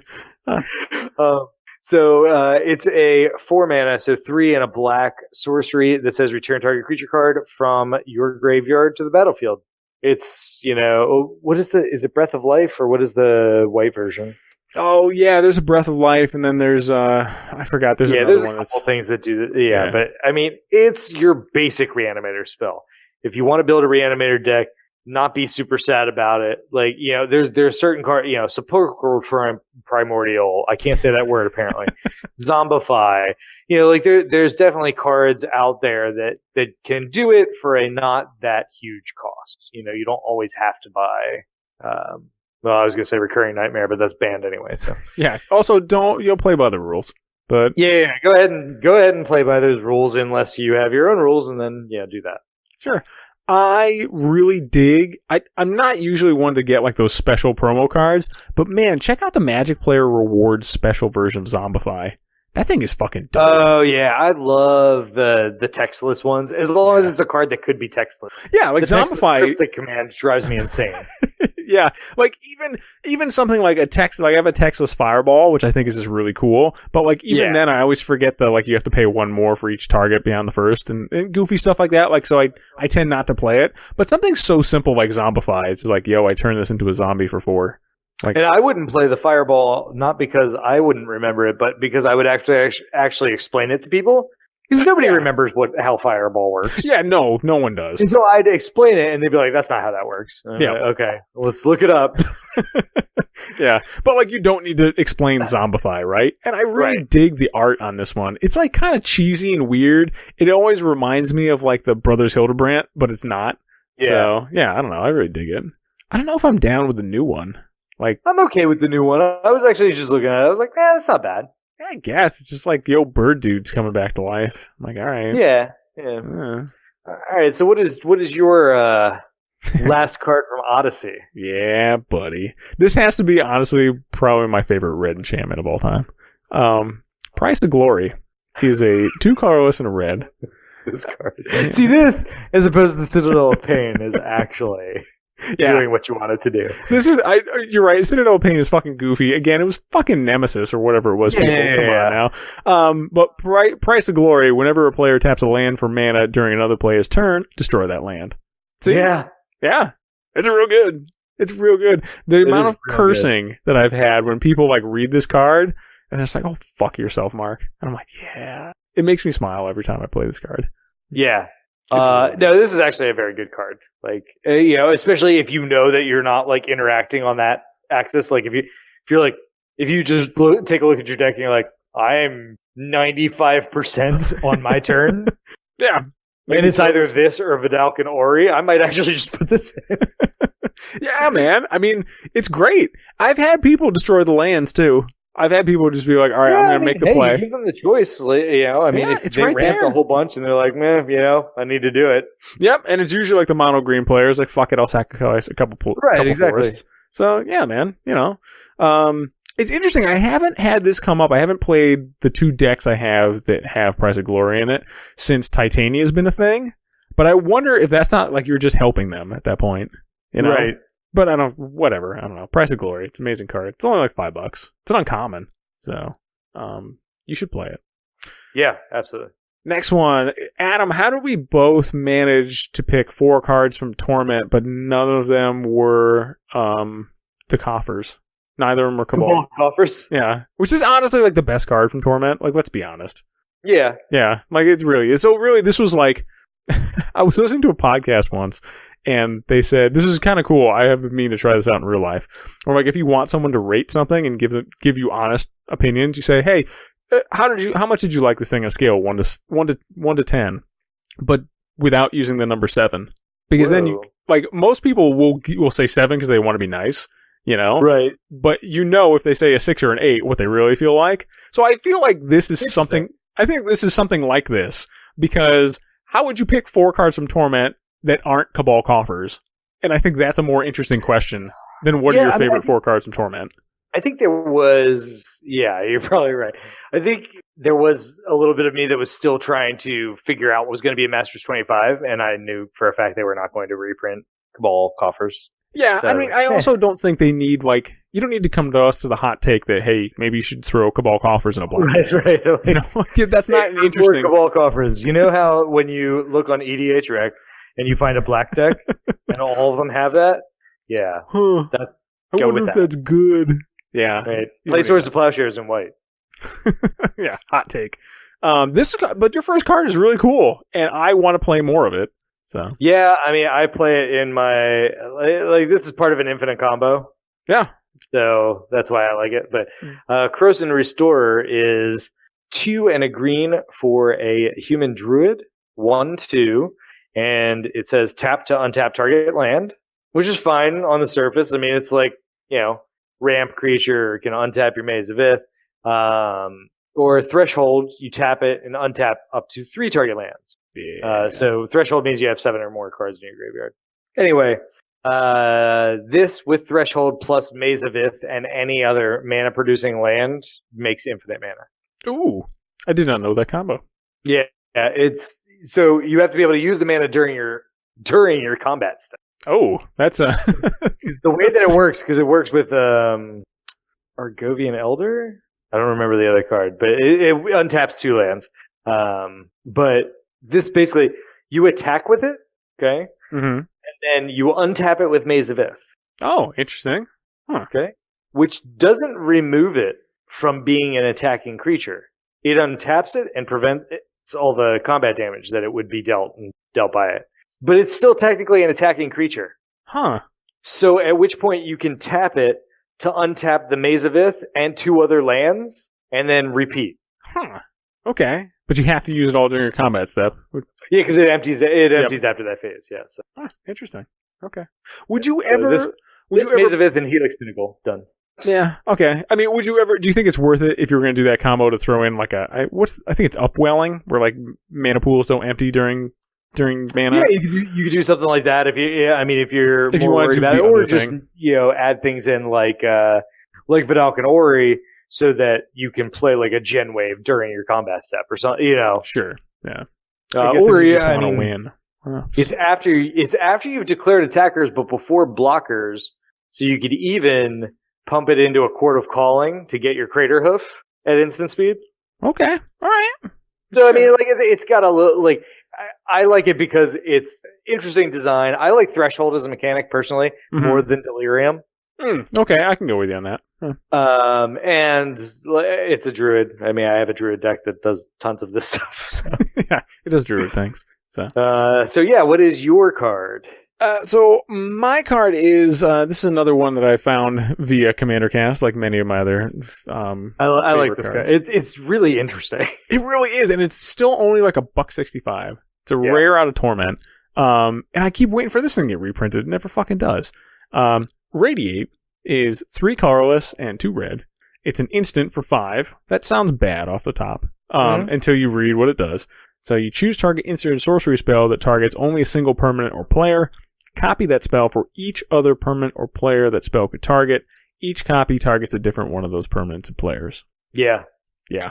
I mean, it turns Shatter into Shatter Storm. It turns, Lightning Bolt into a Pyroclasm type effect. Yeah. It'll turn Utter End into a literal nightmare. Yeah. Merciless Eviction, essentially. Yeah. It'll turn a Vindicate into a complete board wipe. Yeah. Yeah. It's interesting. Yeah, it's a super interesting card. I think that what holds it back, and it's not that it's overcosted, because it's a huge effect. Yeah. but it is a high cost, so it's hard to justify, I think, in a lot of decks. Yeah, I mean, 5 mana for an instant is tough. Like, I only play this in, like, Instants and Sorcerers Matters, you know, where I'm doing copying shenanigans and I'm doing all kinds of other funky stuff. It's not an auto-include by any stretch of the imagination, but it's a very cool card that I do think gets overlooked an awful lot. So, right. Yeah. What is your next card, Adam? It's actually one I was going to pick. Is it? Yeah. Yeah, my next one is Faceless Butcher. And again, part of this was I had like almost good money that this was going to be a reprint. Really? Huh. Okay.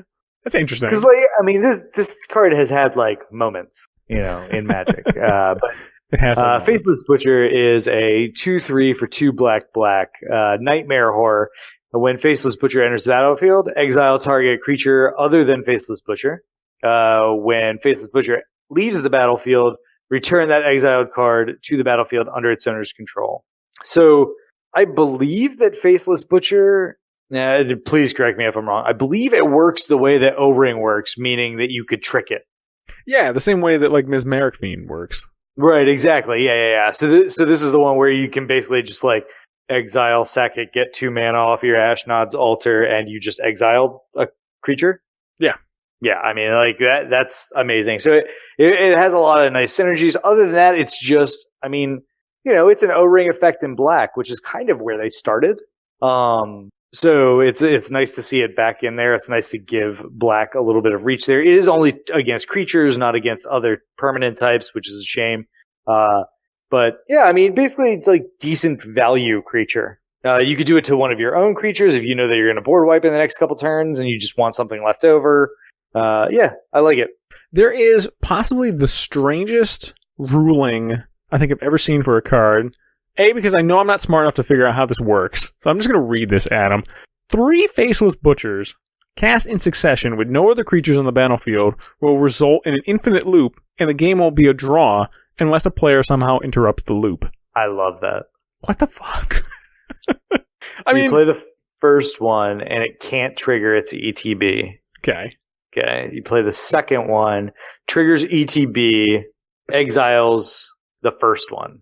Okay. Play the third one, it exiles the second one, bringing back the first one, which exiles the third one, and then repeat.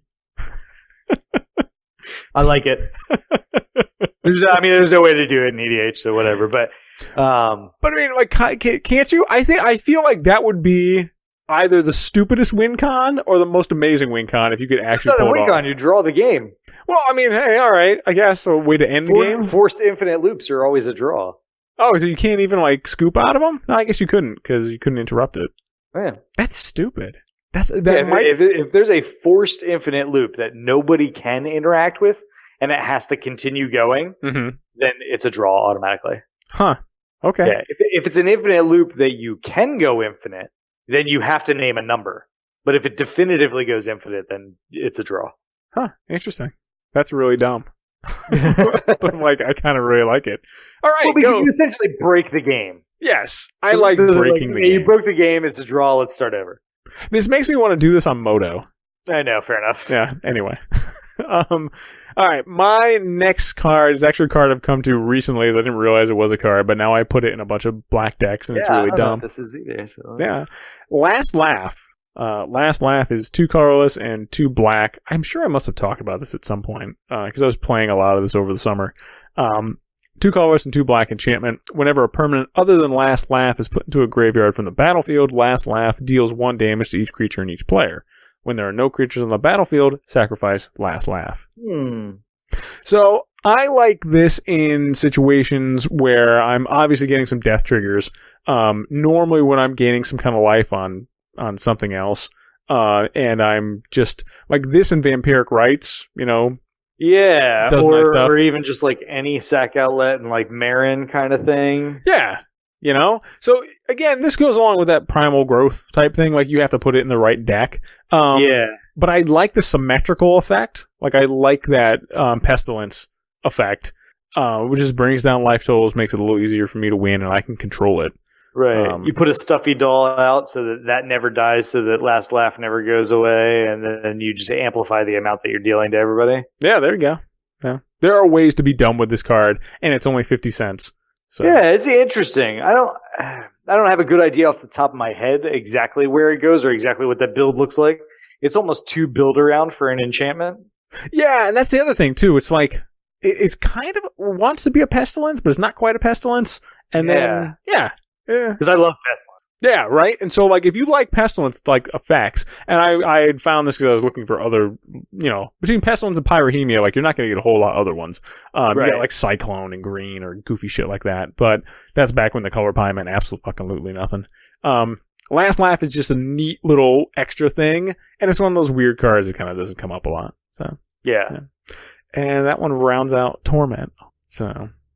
moving on to Judgment, and I always spell that with an E, but that's not how it's spelled on the packs, because I had to go check. Really? Yeah, they do no E. Single E Judgment. I think I'm judging that a little bit, but... you picked one of my favorite cards, like, ever. Yeah, I mean, and this is another one that, like, the reprints almost don't matter. Like, yeah, like it's still going to be close to a $10 card. Yeah, it's going to continue to go up no matter how many times they reprint it. Yeah, because there's just more that are needed in the world as more Commander players come in. And it's Mirari's Wake. So 3 a green and a white for an enchantment that says creatures you control get +1/+1. And whenever you tap a land for mana, add 1 mana to your mana pool of any type that land produced. So you double the mana that comes out of it, unless somebody has a damping sphere, apparently. Yeah, then you're extra fucked. So right. But this, I mean, if you're in these 2 colors, you play this card. Yeah. Like it's so good all the time. Yeah. It has to be an auto-include in Selesnya, right? Like, it has to be. Yeah, I mean... God, is it in my Selesnya deck? The only reason you wouldn't put it in here is like a budget restriction. That's the only reason it's not in one of my Selesnya decks. Yeah, I mean that's an obvious one, but I don't know. Or that you don't own another copy of it. Like, that's it. Yeah, I don't know. I'd have to look, but yeah, I mean this is a very good card. Almost every time that somebody plays this, the next turn they're doing just disgusting things. Yes. To a certain extent, it is a 5 mana do nothing card. Like you do have to worry about that. Yeah. Playing this on 5 sometimes isn't the best play because you're kind of like, all right, I'm going to play this and pass. And then if somebody just blows it up, then you've done nothing. Yeah. I'm trying to think, like, what's the best time to play this? I guess I think probably on turn like 7 because then you still have like 4 mana available. Yeah, that's what I was about to say. Yeah, because then you get that, you get a little pump for your dudes. Particularly if you're in Selesnya, you probably have some tokens somewhere. Or Mana Dorks or something. Yeah, you've got something going on. Yeah. So yeah, Mirari's Wake, really good. Good card. Play that card. Yeah. Hot take. What do you got? Oh, this one. I didn't know anything about this card until it got reprinted, and then I was like, this card's actually kind of good. This card is fucking amazing. I mean, I say that, take it with a grain of salt, people. It's Mark saying it's amazing. I mean, but it's really interesting. It's really good. Guilt Feeder is both one of the creepiest fucking arts in all of Magic. Yep. And one of my favorite cards, because I play a lot of derpy-ass mill decks. So Guilt Feeder is 3 colorless and 2 black. It's a creature horror, and it's a 0/4. That doesn't sound good off the top. Yeah, it's got fear, which is actually useful. And when Guilt Feeder attacks and isn't blocked, defending player loses 1 life for each card in his or her graveyard. Yeah, I mean, I've definitely done 15 to 30. Yeah, I've definitely killed people with this. Right. This is like one of the ways that I prefer to play mill is like when I get additional value off of milling people. Like, I don't actually mill people to death very often. I will just like mill them to the point where I can do other things with the amount of cards they have in the graveyard. Right. Yeah, I mean, it's a fun card. It's nothing that I ever put in my decks, and that's partially because I don't have a mill deck right now. So it's something that I never put in my decks just naturally. But every time I see it do some interesting things, and it's pretty cool. That's pretty dope. It also like bonus points for looking like Krang from Teenage Mutant Ninja Turtles. Yeah. So that's pretty good. What's your second card, Adam? So my next card is Stitch Together. Ooh. It's a sorcery for black, and it says return target creature card from your graveyard to your hand. So I mean, raise dead, but it costs a little bit more. Oh, sure. And it has threshold. and then you just put it into the battlefield instead. For 2. So remember Zombify and everything I said about that? Like, and this is still not expensive. This is $1.50. Yeah. Okay. So $1.50 for honestly, if you're doing it right, you're milling yourself, you're sacrificing things, you're getting stuff in your yard in a reanimator deck. Mm-hmm. So threshold is not hard to hit. So you get to threshold and then you only have to pay 2. I mean, that's really good. Yeah, honestly, I'm trying to think. I'm pretty sure, without looking at my deck list, that every deck that has Guilt Feeder has Stitch Together. Right. For obvious reasons. Stitch Together is really good. Like, if you can't... this is the card that I would recommend if you can't do Reanimate. Like, if you're not going to go whole hog and spend that much money, in certain situations, I think this is better than Reanimate. Only in your side. It's one-sided, so you're not losing life, though. And it's still only 2. Exactly. So, yeah. No, I think there's a lot. There's a good case for that. Absolutely. Like me, some Stitch Together. And then, for my last one, I'm going to pick possibly my favorite land of all time. So, Croson Verge is something that's got reprinted a whole ton of times. Yeah. Which is funny because, like, I still feel like this card flies under the radar. But now that there's Myriad Landscape, which is essentially Croson Verge for anything. I was gonna say, like, Myriad Landscape has kind of like alleviated the argument to why isn't Croson Verge a cycle? Yeah. It didn't need to be, I think is the correct answer. So, but anyway, I don't know. You don't think? I don't know. I think Croson Verge very much could have been, and still could be, a cycle. Sure, I think they can kind of go back and redo that if they wanted to. I don't think they need to. But anyway, Croson Verge, if you don't know what it does, enters the battlefield tapped, and you can add a Wingding to your mana pool. Fuck Wingdings. And you could pay 2 mana and tap it, sacrifice Croson Verge, search your library for a forest and a plains card, and put them onto the battlefield tapped. Then shuffle your library. Now, again, this is not basic, so that's another huge thing. It is. Favor. It's a really huge thing. So, I mean, Croson Verge I see an awful lot in 3 and 4 color decks now, and even in 5 color decks. Like, I play this in a 5 color deck, which is, I'm never sad to see Croson Verge come out, despite the fact that if you have enough of the, ones that actually have the basic land types on them, then you could play it in a 4 or 5 color deck. If you have enough of those dual lands. Yes, definitely. Or, fetch lands in general.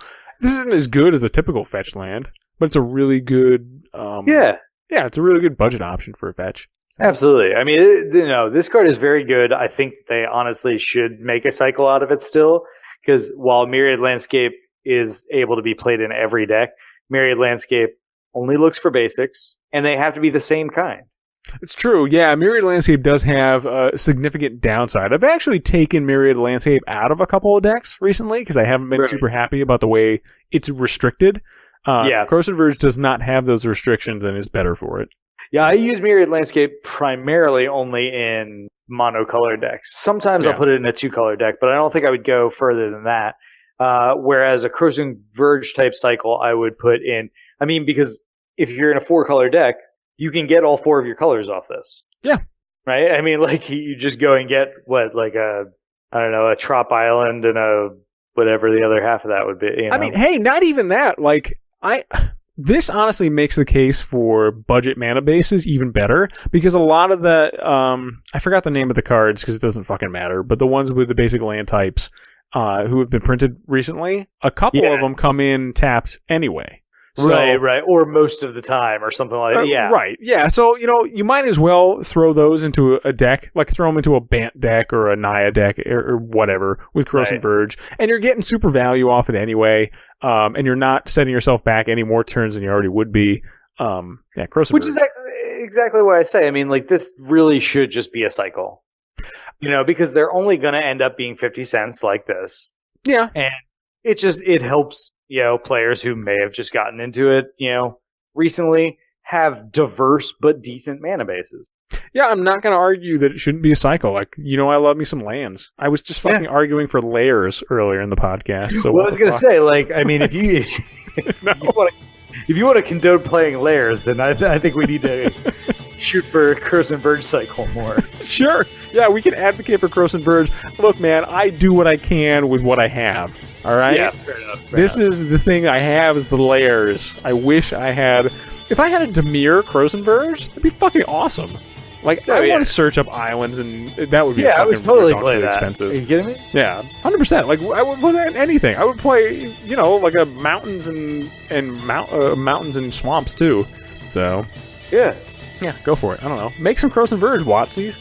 Yeah, let's get it. Anyway, or just make Myriad Landscape and make it not have to be basic, or make it not have to be the same, or something. Yeah, they really didn't need to do that. I mean, I always forget about that when I jam Myriad Landscape in a deck. I had it in a 5-color deck. Cool. And like that's where I quickly learned. I'm like, oh no, this is not what I thought it was. Oh, no, I'm going back on that one. So yeah. Anyway, Crows and Verge, really good, and that brings us to the end of our part 4 of the best 25 years of Magic. It's okay. Hey. It's okay. It was only a 3-hour show. We're fine. Holy fuck, right? Actually, my battery is dying. So, woohoo! All right, so speeding on into the outro. Thanks for sticking with us, folks.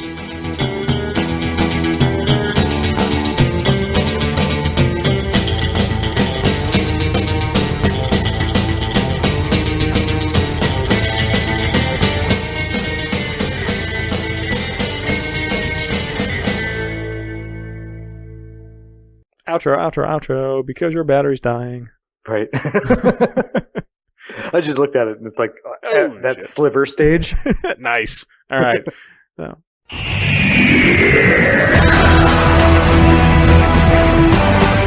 And in the outro this week, ladies and gents, we're going to let Adam give his contact information before his battery dies. Yeah, so if you want to hit me up, check me out on Twitter, at Squire9999 or at the Trinosphere. Nice. And as always, on Tuesdays, we've got new Trinosphere content hitting the site and hitting the interwebs on the YouTube, so check it out. If you want to get in contact with us, talk about some of your favorites from Nemesis. I think we probably went over the 4 that were good, but whatever. We might have missed them. Hit us up at commandercast@gmail.com, at Twitter, at commandercast. All our other emails are in the show notes, and be sure to check out our CommanderCast Facebook page. So big thanks to everyone here at the CommanderCast Network, and we will see you guys next week with more community, strategy, and 25-year-old technology. So until then, let's get it!